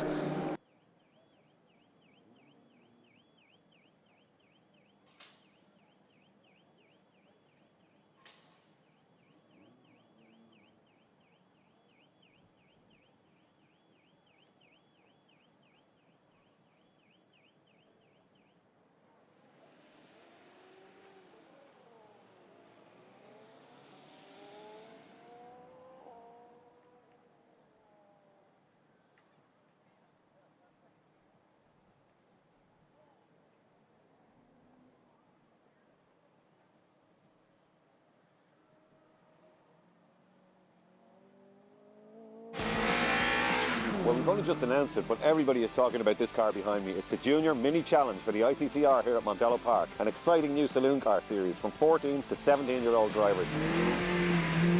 Lift off, oversteer, bumper to bumper racing. We're going to have it all this year at Mondello Park. It's the new Junior Mini Challenge.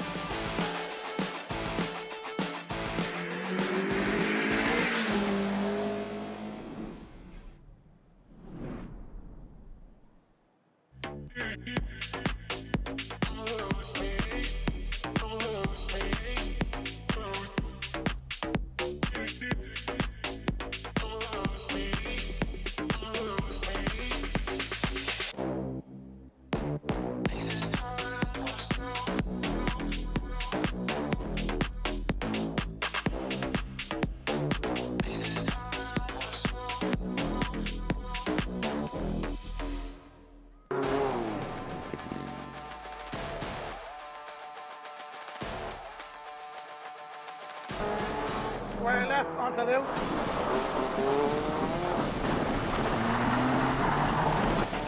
Yeah, that's good. Good driving. Keep going.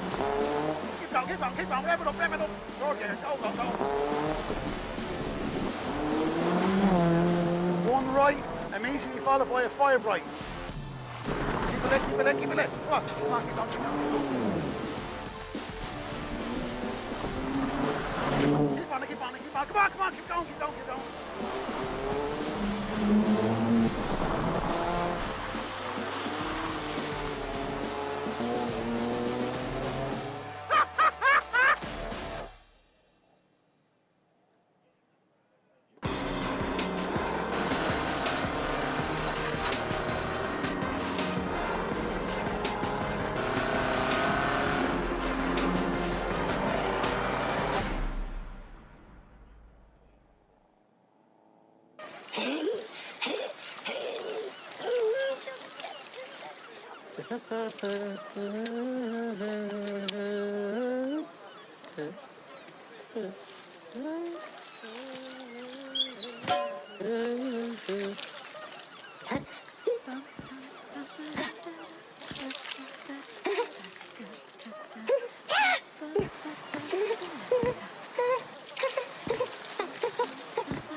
Every day is a chance to make this world your own.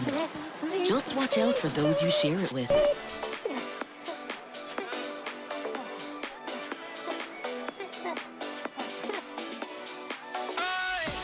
My world, my station, my music.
So back on track. with the Coffee to Go Fiesta STs. Well, great racing from this class earlier. These are the faster Fiestas. They're slightly more modern. They've got far bigger 2-litre engines, 150 plus brake horsepower, and far more experienced drivers. Well, not all of them, but there's a lot of experience in this class. Of course, the Zetecs, we've got some very experienced drivers. We also have a lot of novices. In fact, there's a rookie championship for people in their first year with 13 drivers in that one. James Byrne leads that from Eduardo Gonzaga.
So here we go, Fiesta STs. I'm just being delivered with a bottle of ice cold water from race control there. Thank you so much, guys. It's incredibly warm up here, but it's a great complaint.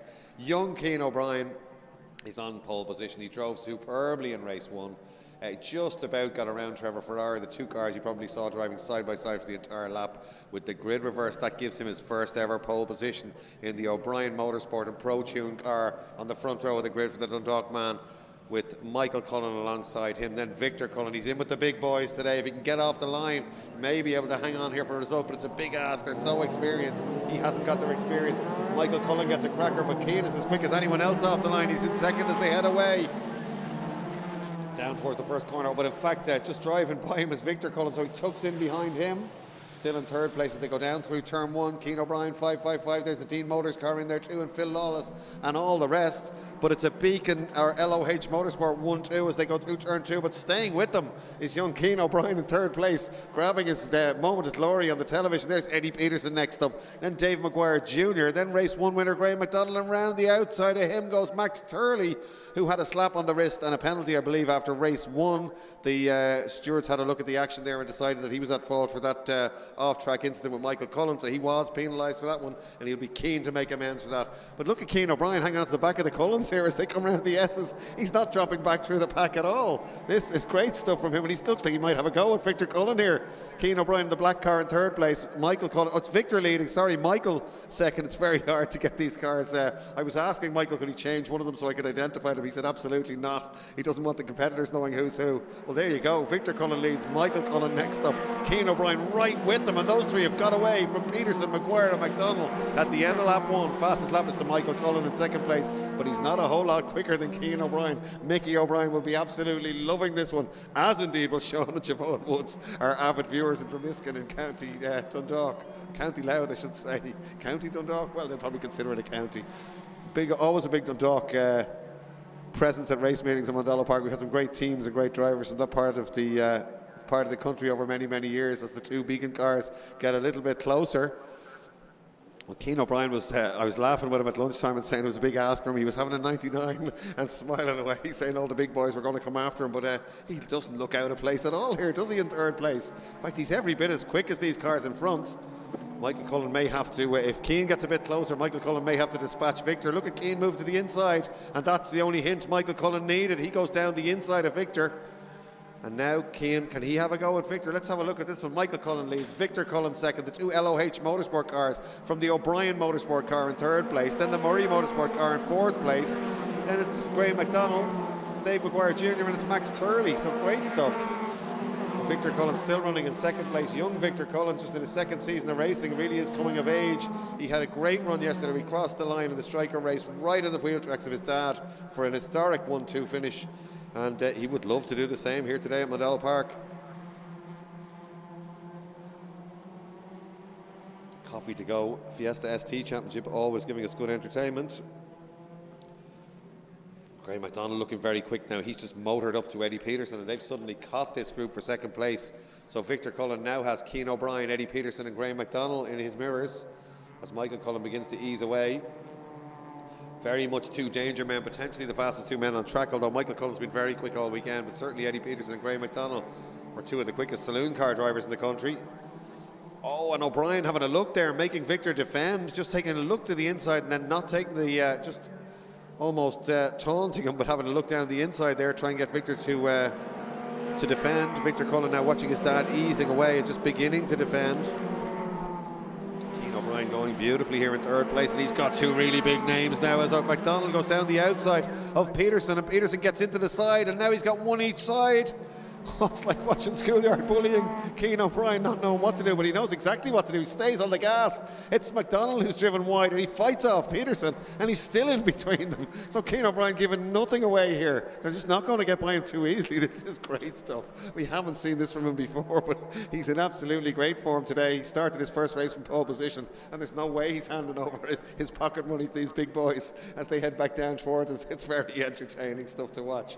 So here they come. It's Michael Cullen, Victor Cullen, Cian O'Brien, Eddie Peterson, Graham McDonald as they went by us. Now it's McDonald, of course, up a place. And McDonald will now close in on Victor. Michael Cullen will be watching this one in his rear view mirrors. See if Victor can hold back Graham McDonald. Somebody's gone off in the background. And look at Cian O'Brien again defending from Eddie Peterson, just not letting him by. Peterson going to try and get a run up the inside. O'Brien has the measure of that one too. Goes back over towards the pit wall. So does Peterson. O'Brien's got that covered. Eddie Peterson wondering, who is this guy?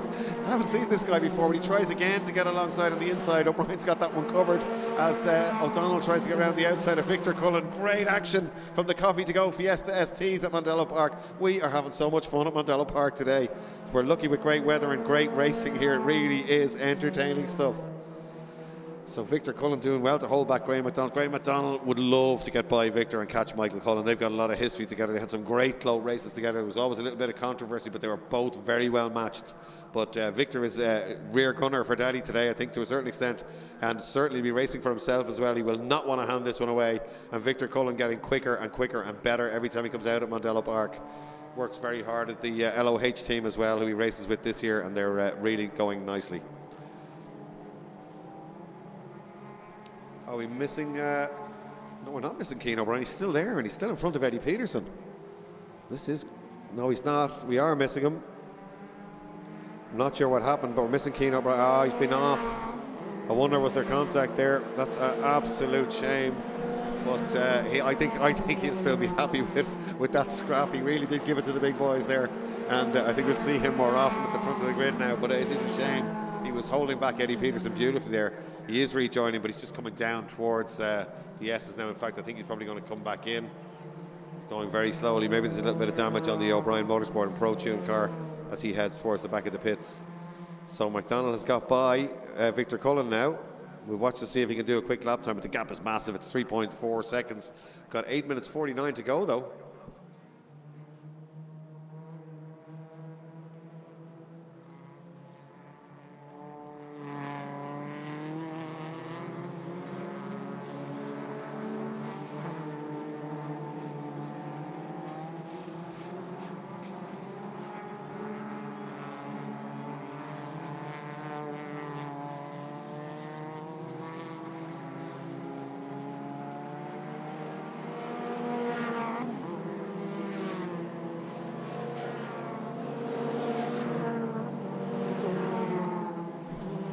Fractionally quicker that time than Michael Cullen was Graham McDonald when they went by, but only a fraction as Dean and Kellett go by side. And Christopher Grimes, Phil Lawless.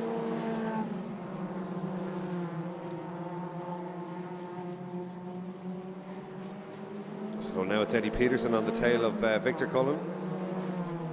Victor not disgracing himself by any means at all. He's having a real go here, and the gap, as we're saying, every race meeting is coming down in terms of him getting closer to the leaders.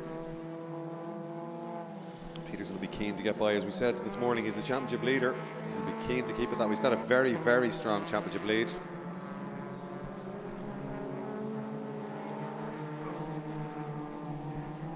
Alex Stenning messaging us from his holidays here. He's obviously sitting by the pool watching the phone saying throw the safety car out. Alex Stenning and Michael Cullen have a little bit of history, of course. Alex Stenning, never mind, get the safety car out. Let's get Alex Stenning out or Dara Denning out. I don't know why we don't have one of them on the grid. They've got a perfectly good ST sitting at home as Peterson gets alongside Victor Cullen on the main straight. Peterson on the outside, Victor Cullen on the inside. Under the bridge down into turn one. Can Victor go back at him on the brakes? No, it's job done. Peterson gets across his bows. And Victor has to tuck in behind him there as they go round Max's corner. And it's David Maguire Jr. who took a podium this morning in his first ever ST race and his second ever car race. Very impressive stuff from him. So Peterson now up to third place. More points for him. Michael Cullen, Graham McDonald, Eddie Peterson, Victor Cullen, David Maguire Jr., Max Turley, Trevor Farrar, Simon Dean, Gordon Kellett, Christopher Grimes, Philip Lawless, Gary Lynch, Chris Grimes Sr., and we're missing Keane O'Brien, who starred early on in this race. It's the Panasonic car now of Max Turley holding off the Insure My Cars.ie car of David Maguire Jr. As they go through the S's, two next generation racers. Both of their fathers would have battled big successful saloon car racers here for years. Mark Turley and Dave Maguire still races. Great to see those surnames still here. Victor Cullen, of course, the same thing, next generation. Eddie Peterson, cars like new. Peterson's cars like new. As it says on the bonnet, that's their logo. The Beacon Hospital car, the Panasonic car, the Insure My Cars.ie car, all streamed through to complete lap 8 with 5 minutes and 46 seconds still to run on this one. Somebody else heading for the pits off screen. That's Phil Lawless. It's such a shame. Phil Lawless having problems and coming in his new ST into the pits. Went very well in qualifying this morning early on. Went well the last time, first time out, but he hasn't had much seat time in the car, and he's racing the Zetec as well, so long day for Phil Lawless.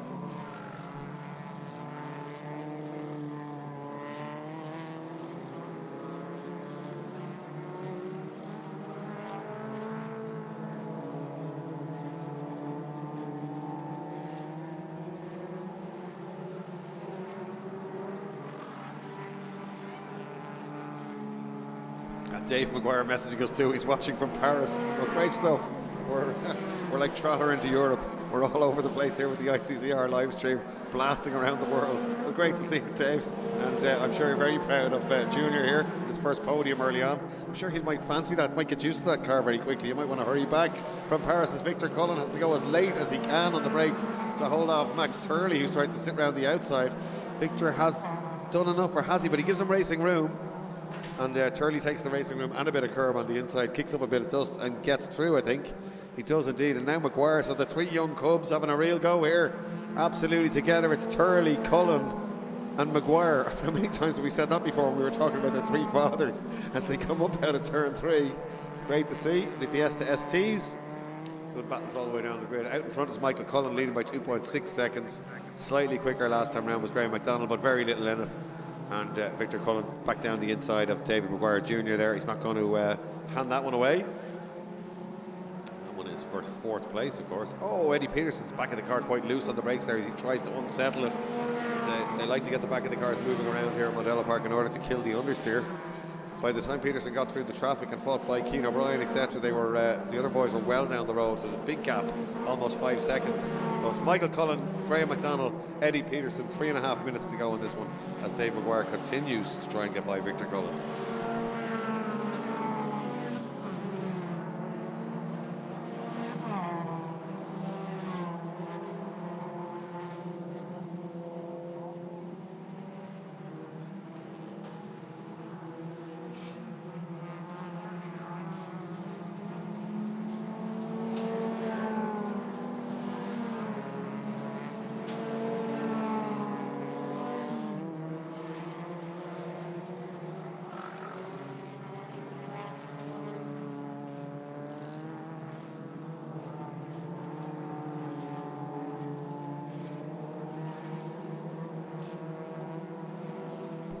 Peterson again, visibly trying to get the back of the car moving as he turns into the final corner. Front tyres probably past their best at this stage of the race.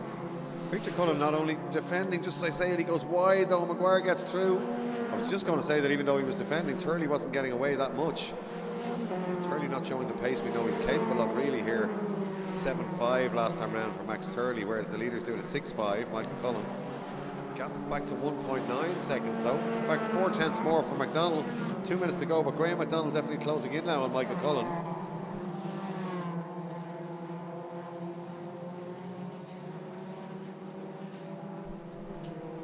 Michael Cullen at the bottom of our screen there, just heading down. Here he is coming down towards the S.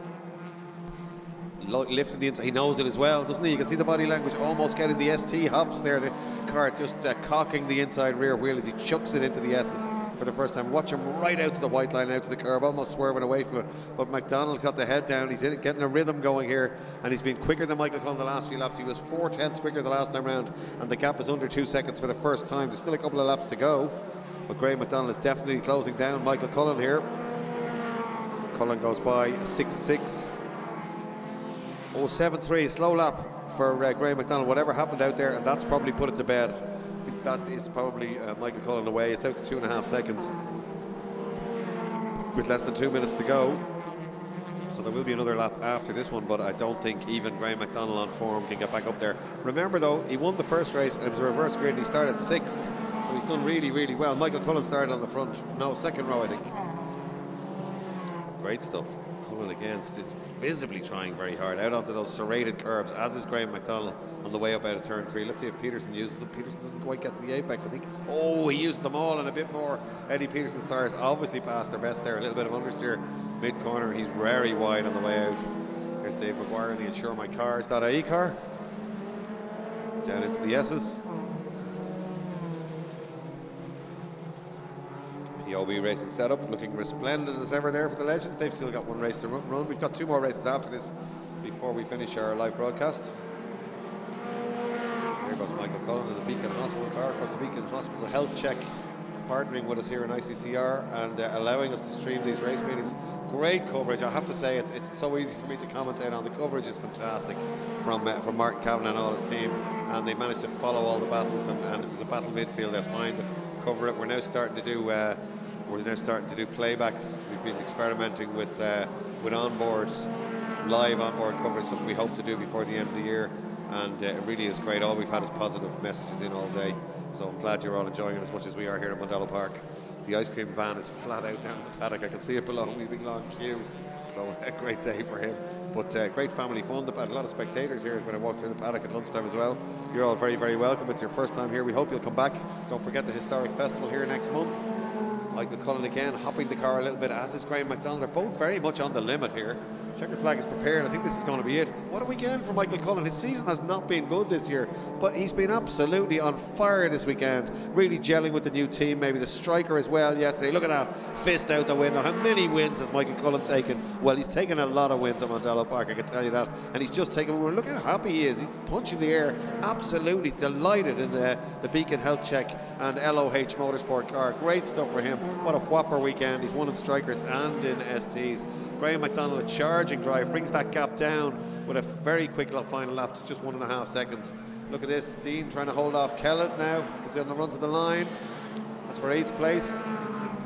And he does. So Michael Cullen wins, Graham McDonald 2nd, Eddie Peterson 3rd, Max Turley in 4th, then David Maguire Jr., Victor Cullen, Trevor Farrar, Simon Dean, Gordon Kellett, Christopher Grimes, and then it's going to be Gary Lynch and Christopher Grimes Sr. There you go, and there's their fastest laps on the right-hand side. And then, unfortunately, we lost Philip Lawless, and we lost the star of the race early on, Cian O'Brien, who gave us all that entertainment, having started this one on pole position. So Fergus having to rejoin and give it a wet checker flag to the last guy there as he went by. But great stuff from the Digital Motorsports ICCR round 3, and that was the Coffee to Go Fiesta ST Championship. So we've got time now to just grab yourself a bottle of water or a cup of tea. We'll be racing again fairly quickly with the fastest cars on track. Remember the Finstown, Castle and Gaswise Formula Boss Ireland cars. They'll be back out for their second race of the day, and then we will have the third race of the day and our final race of the weekend here at Mondello Park for the Irish Legend Cars Championship.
Well, we're coming back racing there with Formula Boss Ireland. As we said, the fastest cars here this weekend. Tony Greenan going to start this one from pole position in the Dallara F317. 2-litre car, but very highly tuned. These F3 cars, they are incredibly quick. Aaron Cochran, who won race 1, will start alongside him in the Dallara F307. The Vodafone McLaren iconic livery on that car. Same livery that would have been driven, all the McLarens driven by Alonso and Hamilton back in the day. Then Michael Roach next up, then Noel Robinson, Daniel Fardy, Donald Griffin back out, great to see. No back bodywork on Donald Griffin's car, maybe an attempt to keep it cool. And Colm Hines in the reliveried Reynard 88, Tom Cochran, Johnny Keating, Joe Christian and Gary Graham.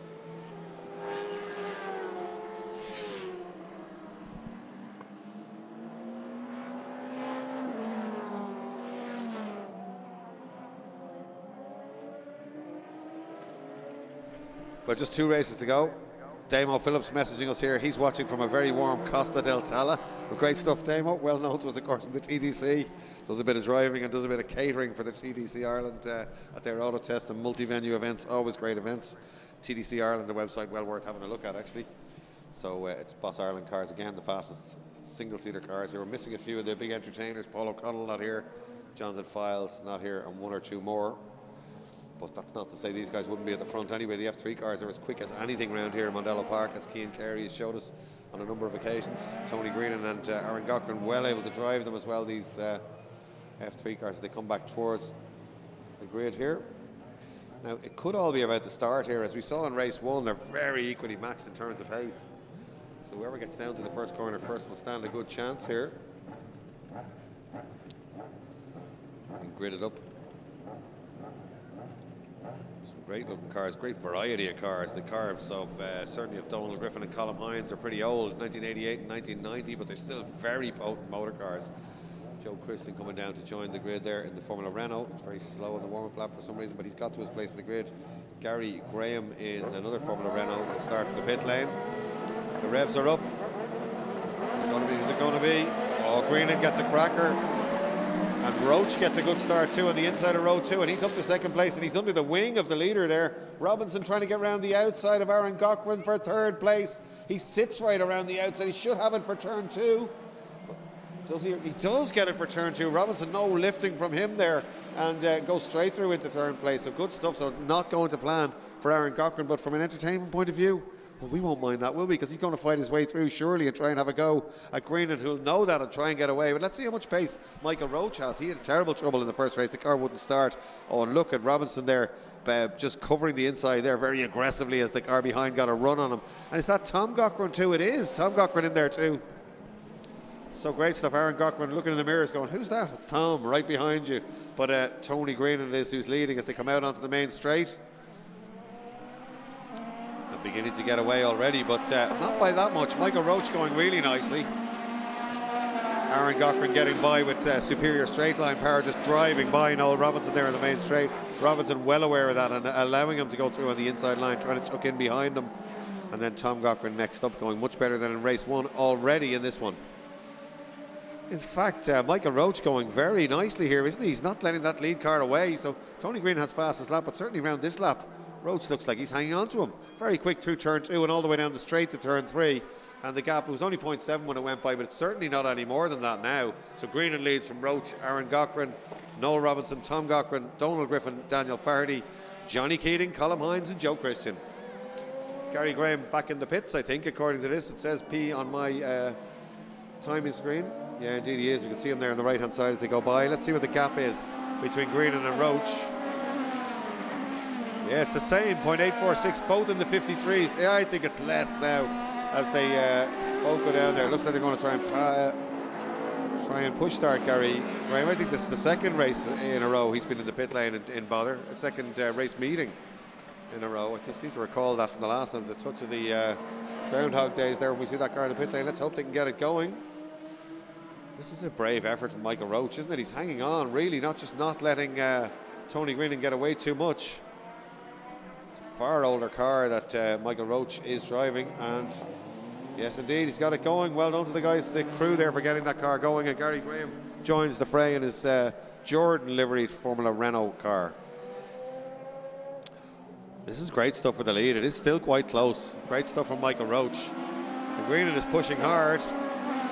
53-1. 53-1 from Michael Roach. If you can do that, so can I.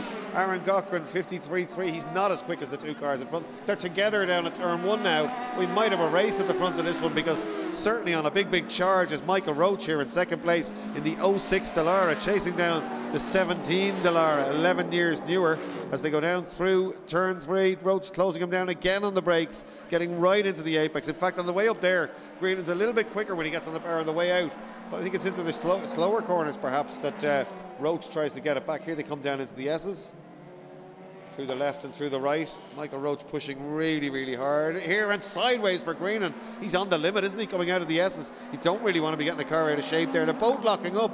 This is like a qualifying lap. They're pushing so hard right down onto the curbs, coming out onto the main straight. They're on the limit here, both of these guys. I think the gap's open just a little bit. It has. It's gone out to just over a second now. So Tony Greenan just about, but these guys really are pushing hard. Conditions not very good for quick lap times in any class today. It's obviously far too warm out there. The engines, especially normally aspirated engines, don't really like hot air. They like nice cool air. So if we get a cold, almost foggy morning here at Mondello Park, sometimes you see some of the saloon cars down around lap record pace. Certainly that's not the case today. Tony Greenan leads, Michael Roach second. Aaron Cochran just now has got down to fastest lap, and he's done a 53.011. It's only a tenth quicker than the cars in front. Somebody stopped Donald Griffin, that is, coming into the S's. Is he stopped there? Looks like he's going very slowly. Gary Graham looks like he's going to be lapped shortly. There's the leader, only stretching out his lead this time round. Will this be a 52-second lap?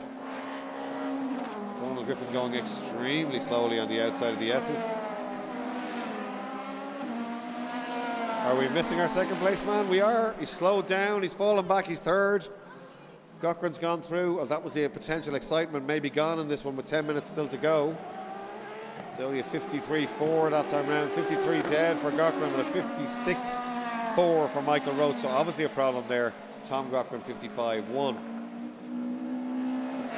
So there's Aaron Cochran, fastest man on track at turn three. Trying to chase down the leader, but 3.4 seconds, a big gap.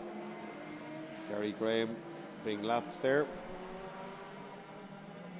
Big lock up for Joe Christian. Oh, going very slowly is Donald Griffin. That's a little bit worrying. Let's hope he can get to the pit lane.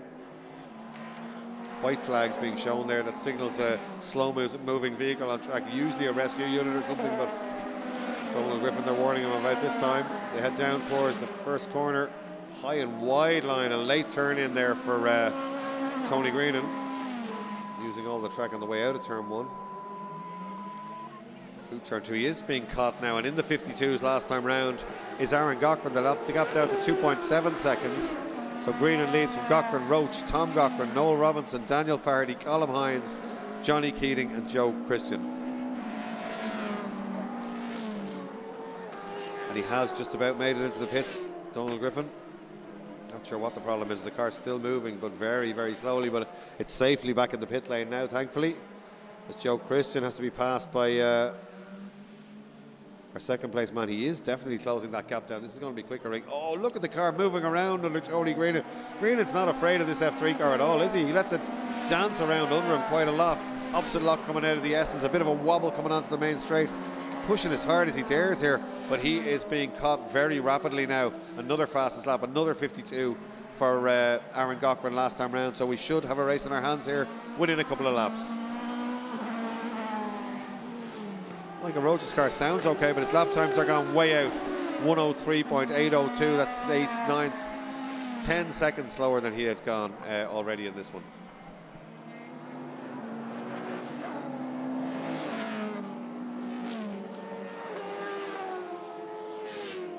Here they come out of the S's, and he's already almost caught him. This is going to be way quicker again, and this could be very interesting. Certainly Tony Greenan will be fully aware of this. It's closed right down. It was 1.9 seconds. It's nothing like that now as they come out onto the main straight. He's having a quick look in his mirrors. He knows exactly what it is. It goes by. It's 0.9 of a second. 52.4, a full second quicker than the leader that time round. One thing to catch at Mondello Park, another thing to get past. Let's see if he can get anywhere near alongside Tony Greenan now, because certainly Aaron Cochran really getting into a groove there and coming from 3 seconds back to be right under the back wing almost of the leader now with just 7.5 minutes to run in this one. Here they come up out of turn 3. Oh, he has a look down the inside. They almost come together. Greenan turns in. There was a little bit of a gap there, but Greenan said, I don't think so, just turned in, and Aaron Cochran couldn't make it stick there. So here they come up to the final corner, and Greenan again has to go defensive. Let's see which car is quicker in a straight line. Oh, they're both trying to get on the power early. The back of the car moving around. Greenan checking the mirrors right, checking the mirrors left. Back to the left again. He stays to the inside. Aaron Cochran tries to go to the outside. He's late on the brakes, but Greenan is equally late on the brakes and matches him. Won't give him any room on the exit. No doubt that's exactly what he does. He doesn't give him any room on the exit. Somebody going slowly in front of them. That was the early charger, Michael Roach. Michael Roach way offline to let them by. Great driving. He knows exactly what's happening, and he's not going to get involved in that dice. Just staying well clear of them. He's obviously in a spot of bother. And again, look at hard Greenan is trying. Just misses the apex slightly there. Cochran gets on it. This is where he had to go last time round. Greenan fully aware of that and keeps the door firmly closed. A relatively new name to us, Tony Greenan, but well able to drive this car and always a front runner in. Boss, oh, he has to close the door there as soon as he comes out of the S's and just about manages it.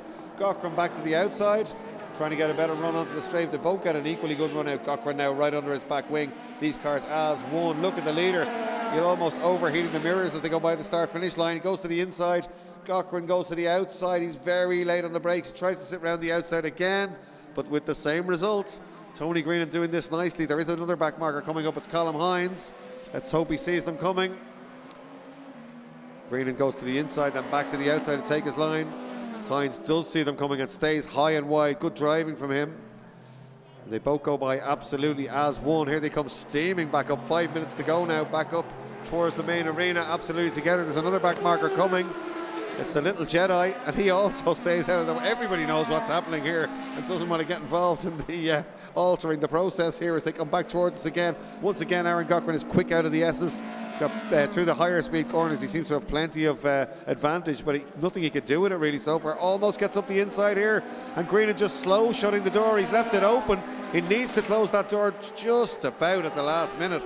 I really thought that Cochran was going to get alongside on the inside there, but they look pretty equal in a straight line. But certainly there was a gap there, I thought, but he wasn't able to capitalise on it as they went by. So this is great stuff. Down to the turn 3 one more time. 10 minutes gone, 5 minutes to go. Cochran again closing him down, trying to have a go. Tighter apex and a slightly better run on the way up here. That's Roach again. Staying well out of their way, still going around, trying to get to the finish, I think. Here they come in a big run up the hill this time. He's trying to get up the inside, but Greenan just about holds it. Oh, there's contact, is there? Hard to see there, but I think he might have been pushed straight on a little bit, and that could do enough. He's looking to the right, but there's nothing in it again. He could close the door there, but he's giving racing room, and he does it on the brakes. Great stuff from Greenan. Waved yellows down there anyway, but he just goes in so late. The brakes. Joe Christian spins again. He's off on the inside on the exit of Max's corner. Waved yellows there. That's not going to be an overtaking opportunity until that car is removed. But Greenan it is still, and Cochran now beginning to look a little bit impatient behind him. He knows he's clearly quicker, but that doesn't matter. You've got to get by, and Tony Greenan is not making any mistakes. He's driving beautifully here. Aaron Cochran all over him. He's trying on the left, trying on the right, trying everywhere. They're about to catch another car. It's Faherty in an older F3 car, I think, just ahead of them. And again, just through that corner, Cochran is so quick, but Greenan manages to contain him over to the inside again as they go out of our view. That's what he does. Oh, Cochran round the outside on the brakes. Tries to get across the bows. It's going to be a drag race this time. Who's it going to be? I think Cochran's done enough. But coming back at him is Greenan. Cochran has done enough. Greenan goes to the outside to try and have a go as they come under the bridge. The back marker is in the way. They're both down the inside, locking up just a little bit. But we have got a new leader. An inventive move. It was going to take an inventive move because Greenan was driving superbly. But he got a great run off the S's. And when Greenan went to defend, he went right down the outside as late as he could, almost got across his bows. They were side by side on the exit and just maybe a bit of superior traction, but managed to get across in front of him as they crossed the start finish line. So great driving by Aaron Cochran, and now looking good for the double here. We know he's got a performance advantage, so he should be able to ease away as they pass Roach for the third time. Going through the S's, that's where he's so much quicker. Look at the gap visibly opening up as they go through there. And that's even with Greenan going as quick as he can, and the car standing, moving around under him. He's very much hustling the car through the second bit of the S's, but probably just hasn't got the high-speed grip of that more modern car in front. So Cochran now with 2.5 minutes to go, looking very good up front. Great drive from him so far. Brave defence from Tony Greenan, but ultimately nothing he could do to hold him back.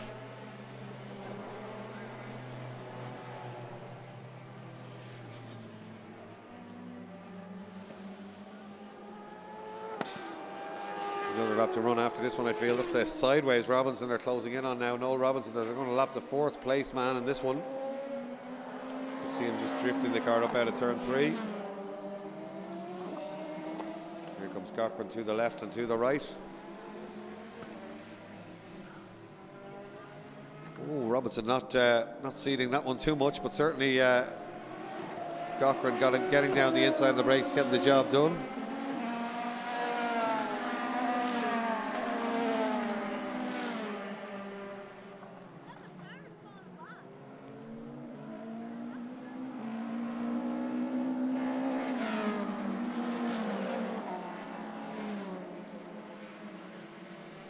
To go, so one more lap after this one, I would suggest, as the leader heads out to turn 3. Just lapping the data as one does. Absolutely together coming up out of turn 3 now. Tom Cochran just allowing the F3 car alongside him on the exit there. Not that he would have had any choice, such as the pace of Aaron Cochran today. He's driving absolutely superbly. Relatively new name to us here at Mondello Park, but highly talented. He's got into an F3 car, was immediately quick, and he's jumped into a later spec car now and really, really dominant this weekend. So it looks like he's heading for a second race win this weekend. Thumbs up to the pit crew as he goes by there.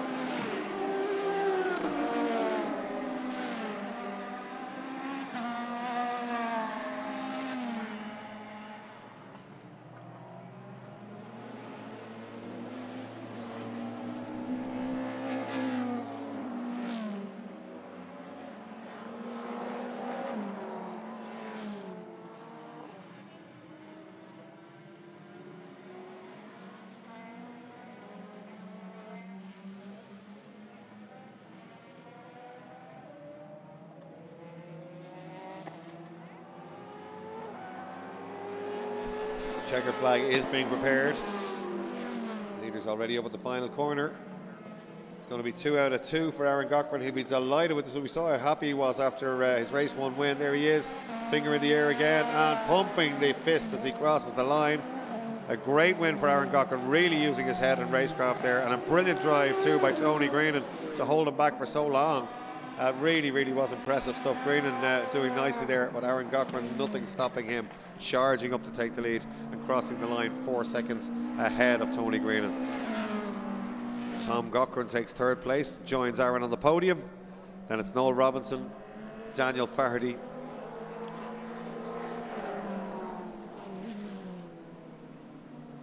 and Johnny Keating, Joe Christian and Gary Graham. I think will be the order in that one.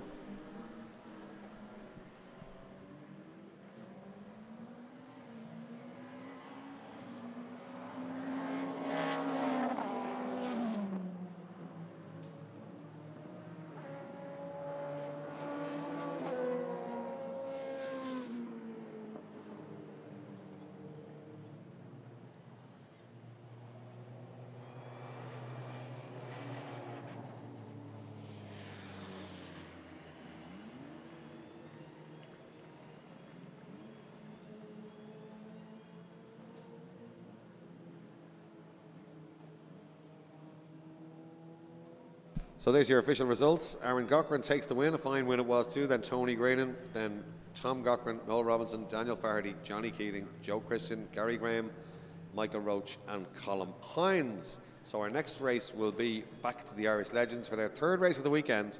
So let's have our last commercial break because those cars are just now coming down to assembly.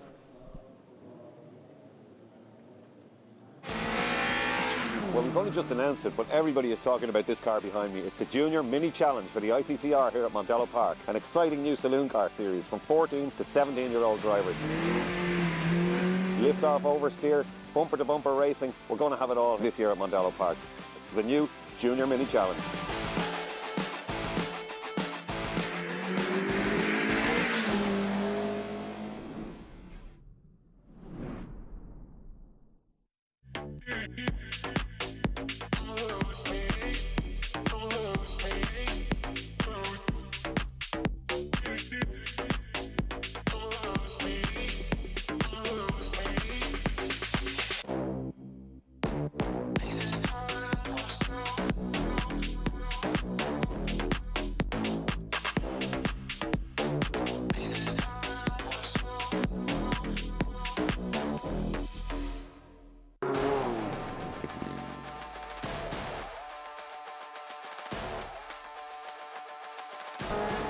Square left onto loop.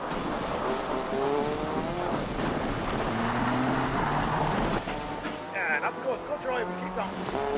Keep going, keep going, keep going. Rev it up, rev it up. George, yeah, go, go, go. One right, immediately followed by a 5 right. Keep it lit, keep it lit, keep it lit. Come on, keep on, keep on, keep on. Keep on, keep on, keep on. Come on, come on, keep going, keep going, keep going.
Every day is a chance to make this world your own. Just watch out for those you share it with.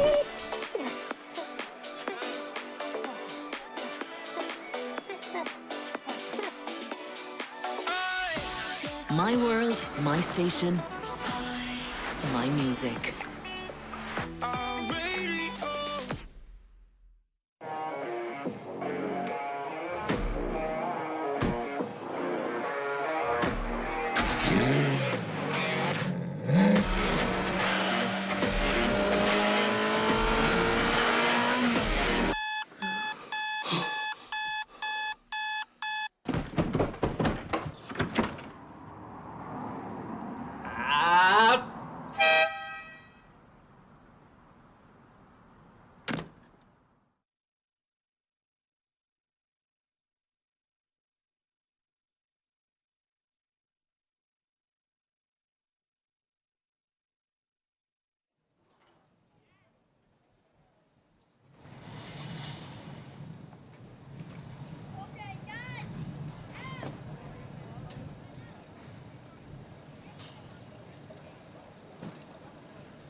So, ready to go for the final race of the day, final race of the weekend here at Mondello Park. What has been a wonderful weekend's racing. I hope if you're watching the stream that you enjoyed it as much as I did.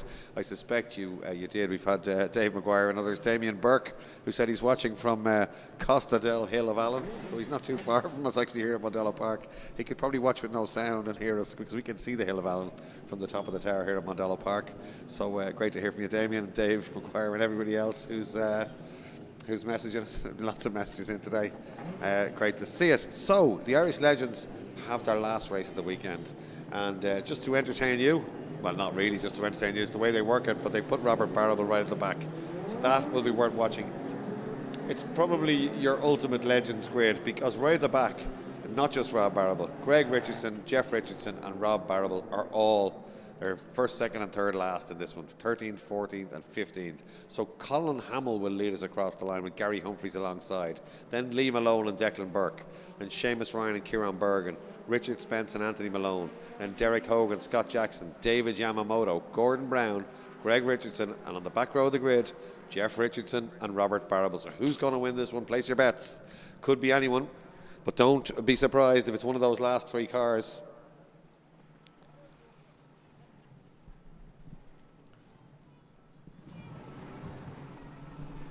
Absolutely beautiful conditions here at Mondello Park.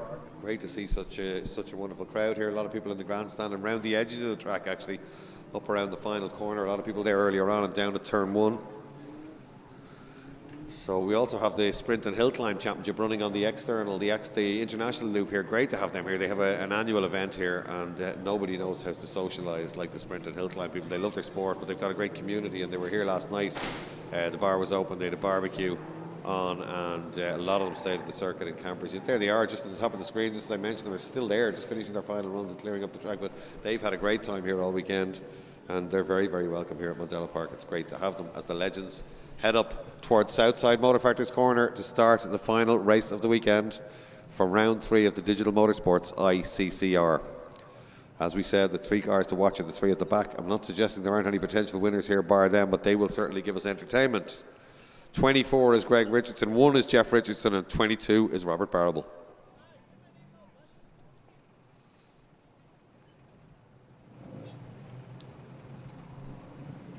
Going very slowly, being led by Colin Hamill, 91. 5 Gary Humphries alongside. Watch for the moves at the back. Will Barrable go to the inside or the outside? Gordon Brown goes to the outside. Barrable stays where he is. Doesn't really make a jump. Looks like from the outside it's going to be Humphries, is it? No, it's not. It's Colin Hamill who's late on the brakes and maintains the lead going in there. Barrable decides to go on the inside. Gets down the inside of 1 or 2 cars. In fact, it's Jeff Richardson who doesn't make a place, which is very unusual. Normally Barrable or Richardson arrive halfway up the grid as we around through turn 2. Barrable's made, he's taken a few scalps and he's taking another one. He's ahead of 1, 2, 3, 4 cars as they head down towards turn 3, and he's looking for more. Yamamoto in the middle of the next group. Barrable again stays wide, looking for a run around the outside here and helping one of the other cars out of his way. But he hasn't made any more progress just yet, and still Colin Hamill in the saloon car as opposed to the coupe shape of the other ones leads to some very distinctive, or a van shape some of them call it. But this is absolutely fantastic. Barrable still hasn't made up another place just yet. Still 4 cars behind him. I think he'll do that here. He's got one of the Richardsons glued to his back bumper. But still leading up front is Colin Hamill, and looking good in front.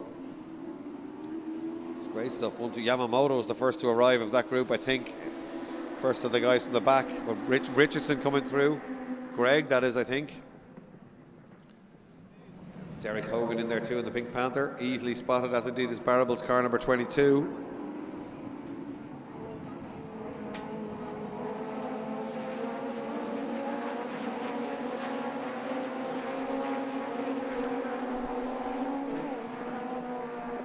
Come now down to turn 3. This is great stuff from the pole man. Colin Hamill's not falling back at all, looking quite comfortable out in front. A little bit wide there, but carries the speed around the outside. We've seen that done before. Barrable now trying to get by Yamamoto. Yamamoto goes to the inside. Barrable having a look around the outside. Not the ideal place to overtake a legend, of course. As we said before, they have limited amounts of grip, but Yamamoto actually makes up a place there from Gary Humphries.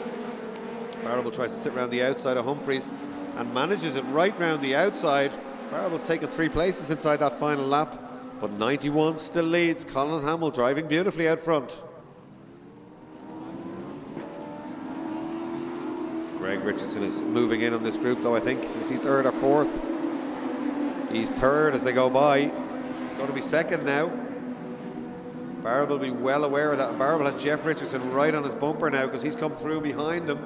Barrable still hasn't managed to crack Yamamoto, who's trying to get by a couple of cars in front of him. Barrable gets wrong-footed here. He's fully aware that Richardson could be by. In fact, Richardson is by. That's what happened. Richardson's gone by Barrable and Yamamoto in 1 as Barrable got boxed in. So not working out really for him now. Hamill still leading out front, but a big challenge, and in fact driving by, just traction on the way up the hill is Greg Richardson. He now leads. Simply down the inside into 3rd. It's a little bit harder. The sun's slightly setting. That is Greg Richardson. Then it's 46, which is Burke. 50 is Yamamoto, and 22 is Parable, who's still boxed in. All drifting through the second bit of the S's and right out to the outside there as they come. Oh, like a bomb burst. Everybody having a look down the inside. A big lock up for Yamamoto. He gets by Burke. Parable goes with him. Parable really needs to make up places here. Can he get alongside Yamamoto? It's crucial that he does. He does. Yamamoto tucks in behind him. Knows he's got a really quick man alongside, so tucks in there to try and stay with him. So it's the two Richardsons up front, and Greg not really putting up a defence. Jeff, I should say, allowing Greg down the inside. So they're first and second. And Parable has got to get by Hamill, who's still going really well there in third place. Started this one on pole position. Parable going to look down the outside, is he? No, I don't think so. This is costing him time in relative terms because the Richardsons are so quick. They'll get the head down and try and get away. It's exactly what they're doing. He goes a little bit wide there, and Parable goes by a touch of contact, but no damage done as they come up the hill.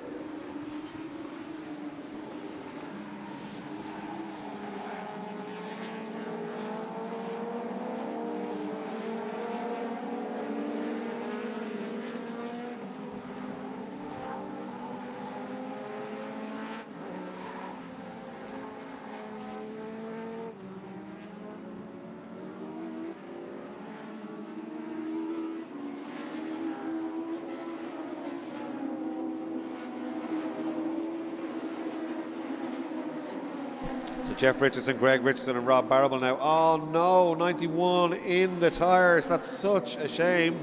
That's Colin Hamill. He'd done beautifully, and in fact there's a few more cars off. It's all going wrong in this one. Last race of the weekend, lads. You were nearly home and hosed. That's Gordon Brown gone off. That's a car stranded there in the middle of the track. That's car number 13. It's Lee Malone, who had also been going beautifully. Is Parable up to second place? He is. And I wonder what the gap is. That's still a couple of seconds, about 5 minutes to run. The Parable, it looks like, has got by Greg Richardson. Oh, the red flags are out. The race has been stopped. The red flags are out. Well, a restart could be very interesting if we start with a similar grid. But I think we're over, maybe over 2/3. No, we're not. We may get a really short restart in this one, but certainly at the moment it's a red flag. There's a car blocking the track, so there's a red flag out. The last race of the weekend is going to be stopped.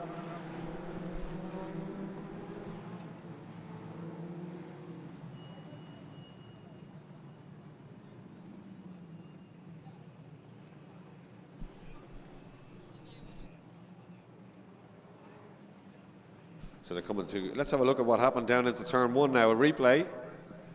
There's Richardson and Parable going through.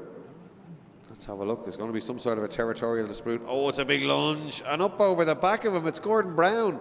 Right over the back of number 13.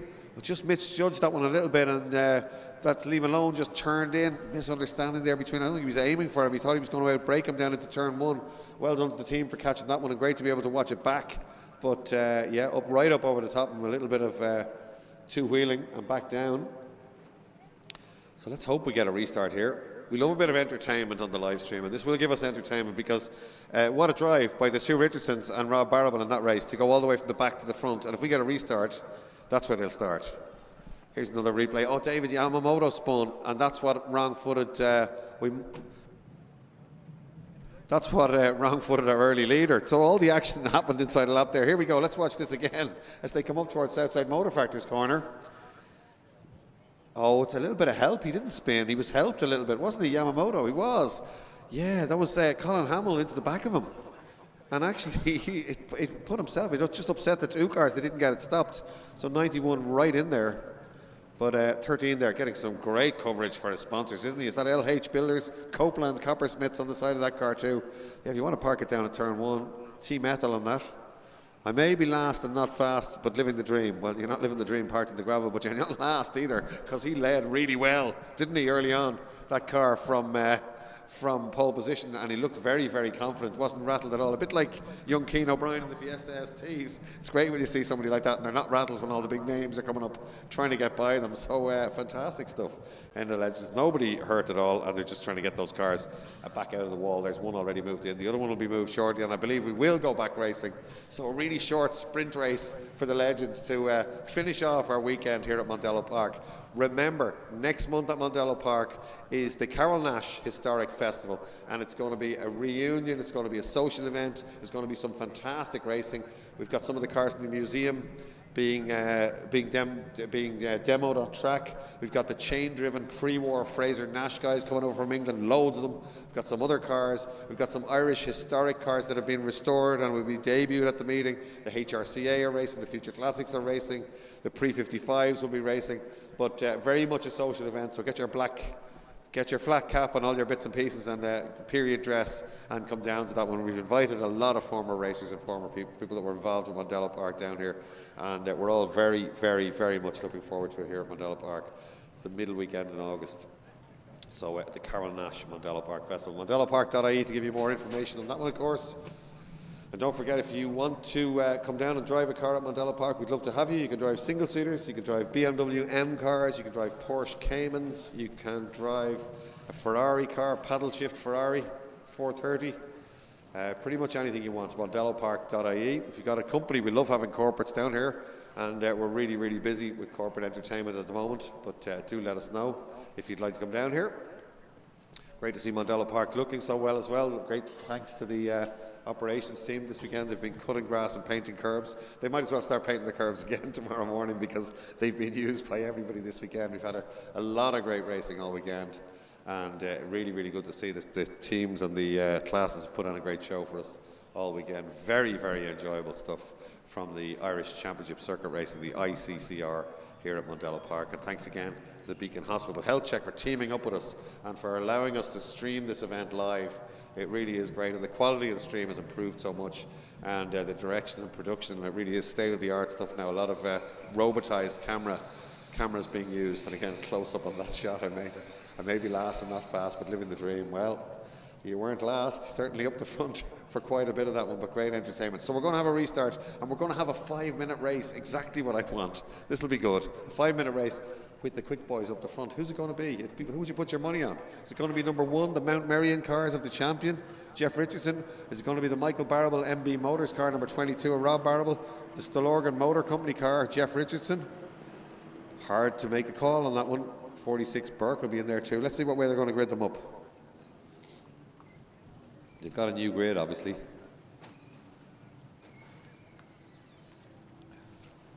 So it looks like it's an all Richardson front row.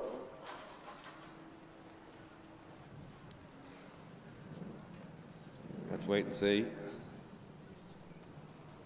If you're thinking of going home, I'd suggest you hang on 5 minutes. This could be quite good. And don't turn off the live stream just yet. Whether you're in Spain, Paris, or the Hill of Allen, or Tala, all the messages we've had in today, they haven't got much further to go. We've 1 car to remove from the gravel trap, and then we're good to go. That's why they're gridding them up down here below us. ICCR.ie if you want any more information on these championships.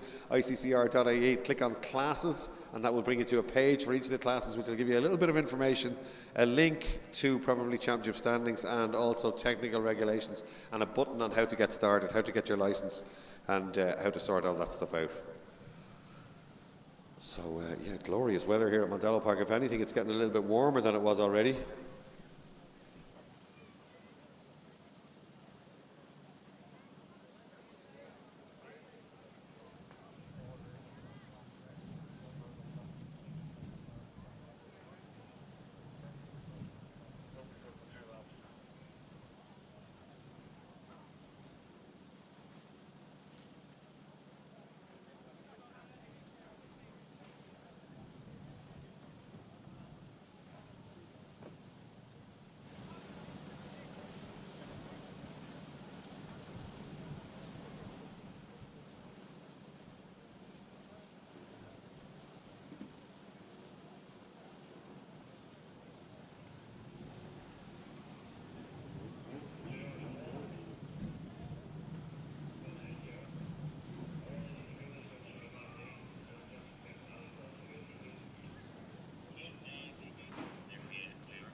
So just gridding them up. The track has been cleared, so it's just a matter of gridding them all up.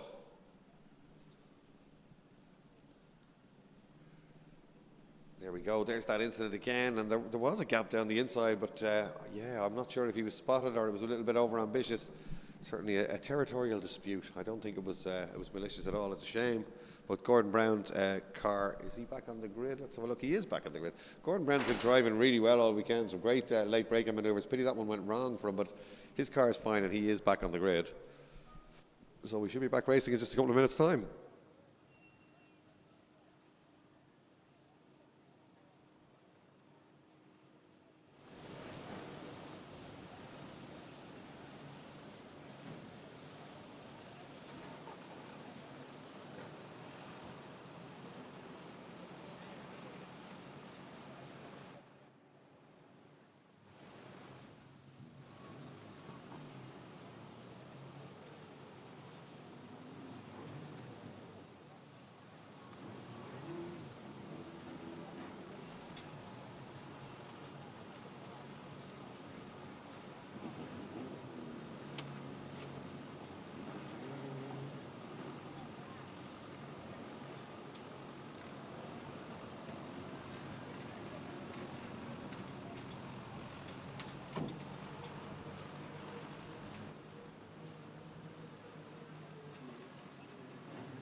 Okay, we must be nearly there. Starter just being sent back down. They don't need to be gridded up rigidly, for want of a better word, because it's a rolling start, of course. This needs to be in the right order, so the grid will look correct as they head away.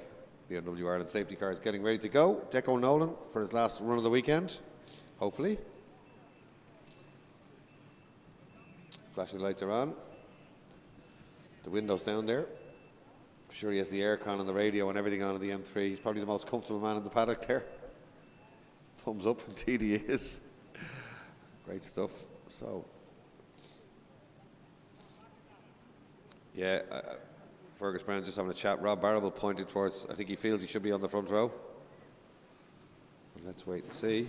Hopefully we're ready to go. Yeah, the marshals are clearing the grid, so it looks like that's the job done. What will happen now is the clerk of the course and race control will be in touch by radio with the safety car driver. They'll tell him to head off, and once he does that, then the legends will follow.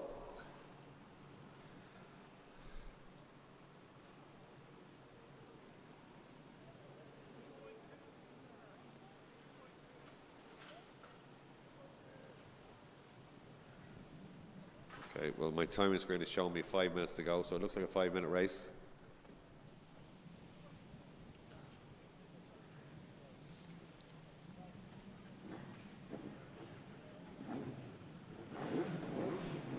Okay, they're getting the nod.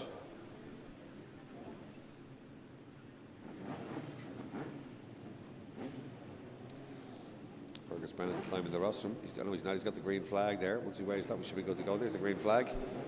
Safety cars away and the legends are away. Let's go racing for the final time this weekend at Mondello Park.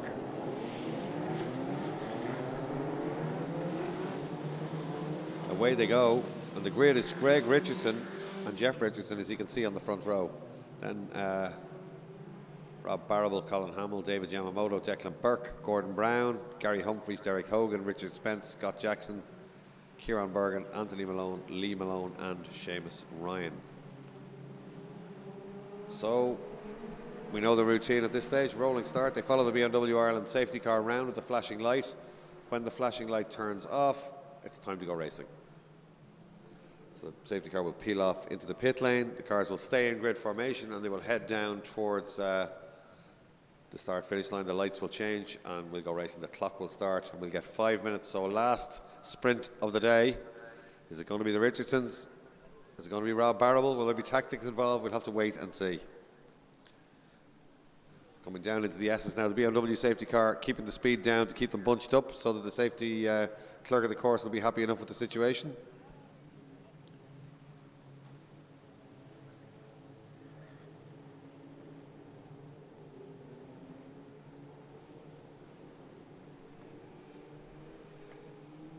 Safety car lights are off. Peels off into the pit lane on the left. And here we go. Place your bets. Last race of the day. Greg and Jeff Richardson on the front row. Rob Barrable on the second row. Yamamoto in there too. He's gone well all weekend. And Burke. Barrable all on his own the second row. As soon as the lights change, we should be good to go. The lights are changed. Barrable goes to the inside. Greg Richardson, and gives Greg a bit of help on the way down towards turn 1. But Jeff it is on the outside who takes that one. They slow Barrable right down and everybody else, but a good stuff from the two of them to get really tight lines out of the corner. Barrable now trying to get by Jeff as Greg, I think it's Jeff as Greg gets away, sorry. But not finding it just quite so easy. They're side by side for second place. But car number 1 easing away in front. Barrable's going to have to dispatch one brother before he attacks the other one. Here they come up out of turn 3, and Jeff Richardson is gone, number 1. Isn't he up the road? A big gap already. Look at that. For the first lap, halfway around the first lap, 4.5 minutes to go already. We've only got a couple of laps to run here. So if Barrable can't crack the defences of Greg Richardson, he's in trouble here. Burke and Yamamoto there, side by side. Yamamoto looking for that third, fourth place, I should say. Oh, Barrable with a lunge up the inside. We've seen though that move worked to perfection all weekend, and that's how it should be done. No contact down the inside. Barrable is up to second place. Cracker of a move. Now this should be excellent. Let's see what the gap is. 0.8 as they go by. The race is on. It's going to be Jeff Richardson versus Rob Barrable, and Greg Richardson I think is going to be right in there too.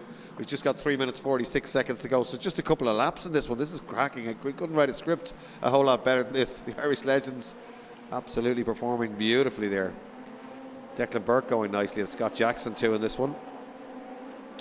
There's Yamamoto in the middle of this one, and there's Derek Hogan again featuring in this one. 7th place as he went by the line. That's 99 Scott Jackson going very nicely, and Yamamoto looking for a way by him. 3 minutes 20 to run in this one. Let's come down into the S's. For the first time, there's Barrable. He's got away from Greg Richardson now and chasing down Jeff Richardson. The gap was 0.8. It's not going to be much different this time round, I don't think. They are pushing so hard, these front two. Locking up there from the champion as he turns into Southside corner. Doesn't get the car out of shape, drives it out there beautifully on the throttle. Barrable coming at him. Let's have a look when they go by. Oh yeah, fastest lap. Barrable gap down to 0.7. He's 2/10, almost 3/10 quicker on that last lap, so he will get back up to the bumper. Just 2 minutes 40 to go now.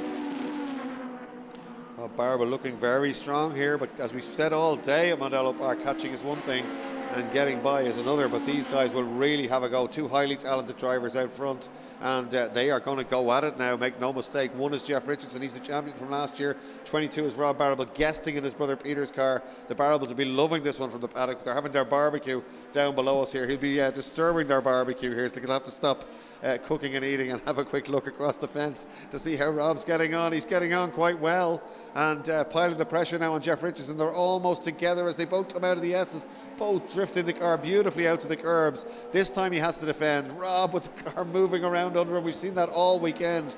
Gets the car turned in and gets on the power, but Richardson very strong out of that corner. There's not much in it at all as they go by. And is it bumper to bumper? No, he pulls to the outside. They're side by side under the bridge. Big battles all the way back beyond us. Just 1 minute and 45 to go. Barrable so late on the brakes, but he cannot get round the outside there. Surely he does have a good go, but Richardson controls that absolutely beautifully and hangs on to his lead as they go through turn 2 and down towards turn 3 now. So fantastic battles here. In fact, all the way down the field. This is the one we're watching because it's for the win.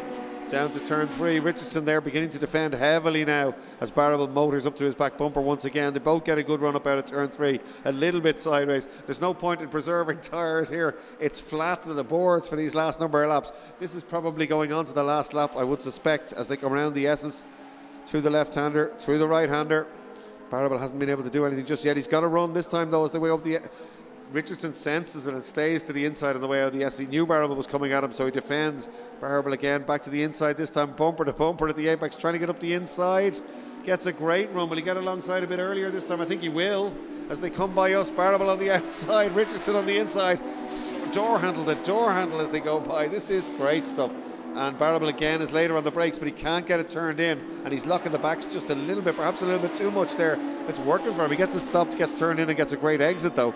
These guys really having a go, and they're both so experienced and so fast. As 99 rejoins, but with rear suspension damage. A little bit dodgy looking as Barrable has another run on the outside. 22 seconds to go. This is the last lap. Turn 3 for the final time in the last race of the weekend. Here at Mondello, Barrable gets alongside on the way up out of turn 3. Richardson contains it, but only just as they're coming back towards the main arena. What a cracking race. Now Barrable has another look down the inside. There's no gap there. Richardson has that one covered as well. Just 2 corners to go now on the last lap of the weekend. And these two guys locked in combat as they have been all weekend.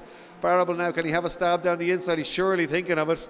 He has a look, but defended by Richardson, and that, I think maybe that.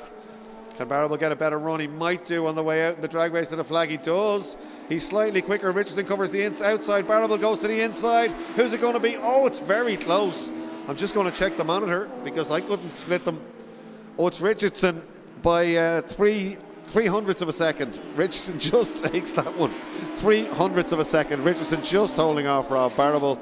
Well, congratulations to Jeff Richardson, because Rob Barrable threw everything at you by the kitchen sink there, and you held on beautifully. So well done to Jeff Richardson. Great stuff from him. Rob Barrable in second, Greg Richardson third, Derek Hogan in fourth. He'll be happier than the winner with that one. Yamamoto fifth, Declan Burke in sixth, Gary Humphries seventh, Anthony Malone eighth, Kieran Berg in ninth, Gordon Brown in 10th, Richard Spence in 11th, and Scott Jackson is missing a lap. I don't think he came across the line. Well, there you go, ladies and gents. What about that? Cracking stuff from the legends all day yesterday and all day today. They've had 6 races over the weekend, and every single one of them was an absolute cracker. So fantastic stuff. Well done to Jeff Richardson. A fine win here at Mondello Park.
Well, that's the end of 2 days of great racing and a great day streaming the motorsport here at Mondello Park from round 3 of the Digital Motorsports ICCR at Mondello Park. From our point of view, it certainly couldn't have been any better. The racing was great. The drivers seem to be delighted. There's bigger attendance. You know, grid sizes are up. Spectator sizes are up. Motor racing is looking a lot better than it did a couple of years ago. A lot more sponsors coming on board. To be able to live stream these events on a Sunday is absolutely wonderful. The stuff that See It Live are doing to improve the screen is great. The replays are new. As we said, we're developing onboard coverage live, which I can't wait for.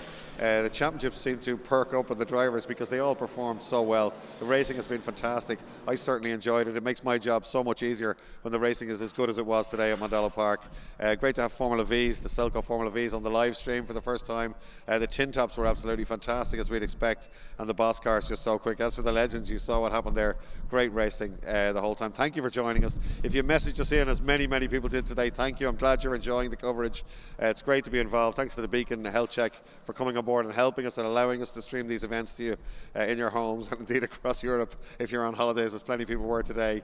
MondelloPark.ie if you want more information on the circuit and the driving experiences. ICCR.ie if you want to know more about the motor racing here or the classes, or just click how to start. It'll tell you what you need to do. If you're 14 to 16, have a look at the junior minis. If you're anyway older, you've got a variety of classes you can race in. Next event here is the second weekend in August, the 13th and 14th. It's the historic festival, very much a social event here at Mondello Park. You're going to see a lot of people in period dress, pre-war cars, barbershop quartets, live music, gin bars, all sorts of stuff like that. So make sure you come down to that event. A great social event, as we said. We will have some great racing at that as well. Chain-driven Fraser Nashes over from the UK and a lot of other cars, museum cars being demoed. That's next month here at Mondello Park. We're back then with ICCR in September, but there's always something on here, so have a look. We've got Mondello Masters motorbikes next weekend. We've got drifting events on. There's always something on down here. So mondellopark.ie if you want to keep up to date on what's happening down here at Mondello Park. So thank you very much for tuning in. As I said, I hope you enjoyed it as much as we did, and we'll see you back here shortly at the ICCR at Mondello Park. Well, we've only just announced it, but everybody is talking about this car behind me. It's the Junior Mini Challenge for the ICCR here at Mondello Park. An exciting new saloon car series from 14 to 17-year-old drivers. Lift off, oversteer, bumper to bumper racing. We're going to have it all this year at Mondello Park. It's the new Junior Mini Challenge.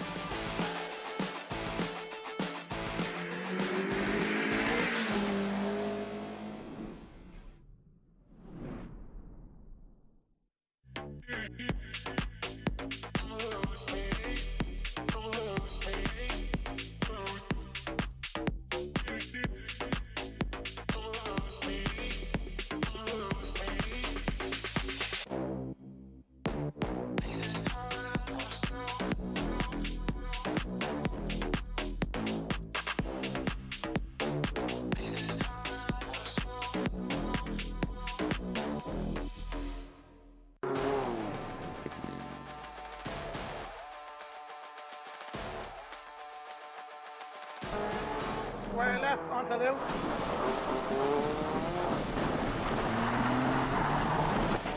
Yeah, that's good. Good drive. Keep going.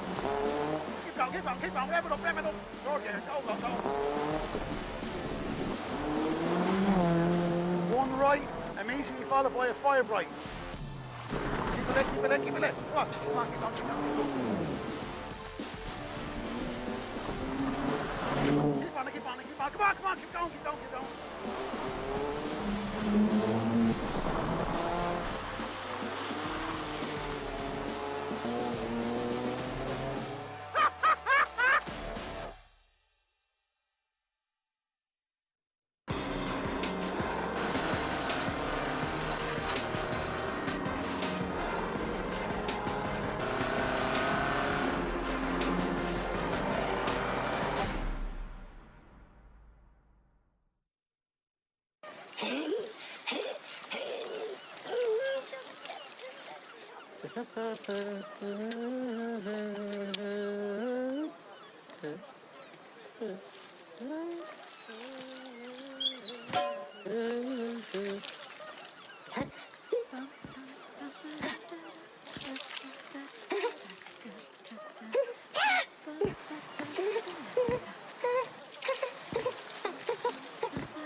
Every day is a chance to make this world your own.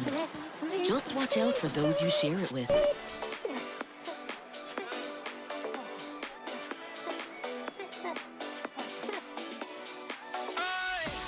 My world, my station, my music.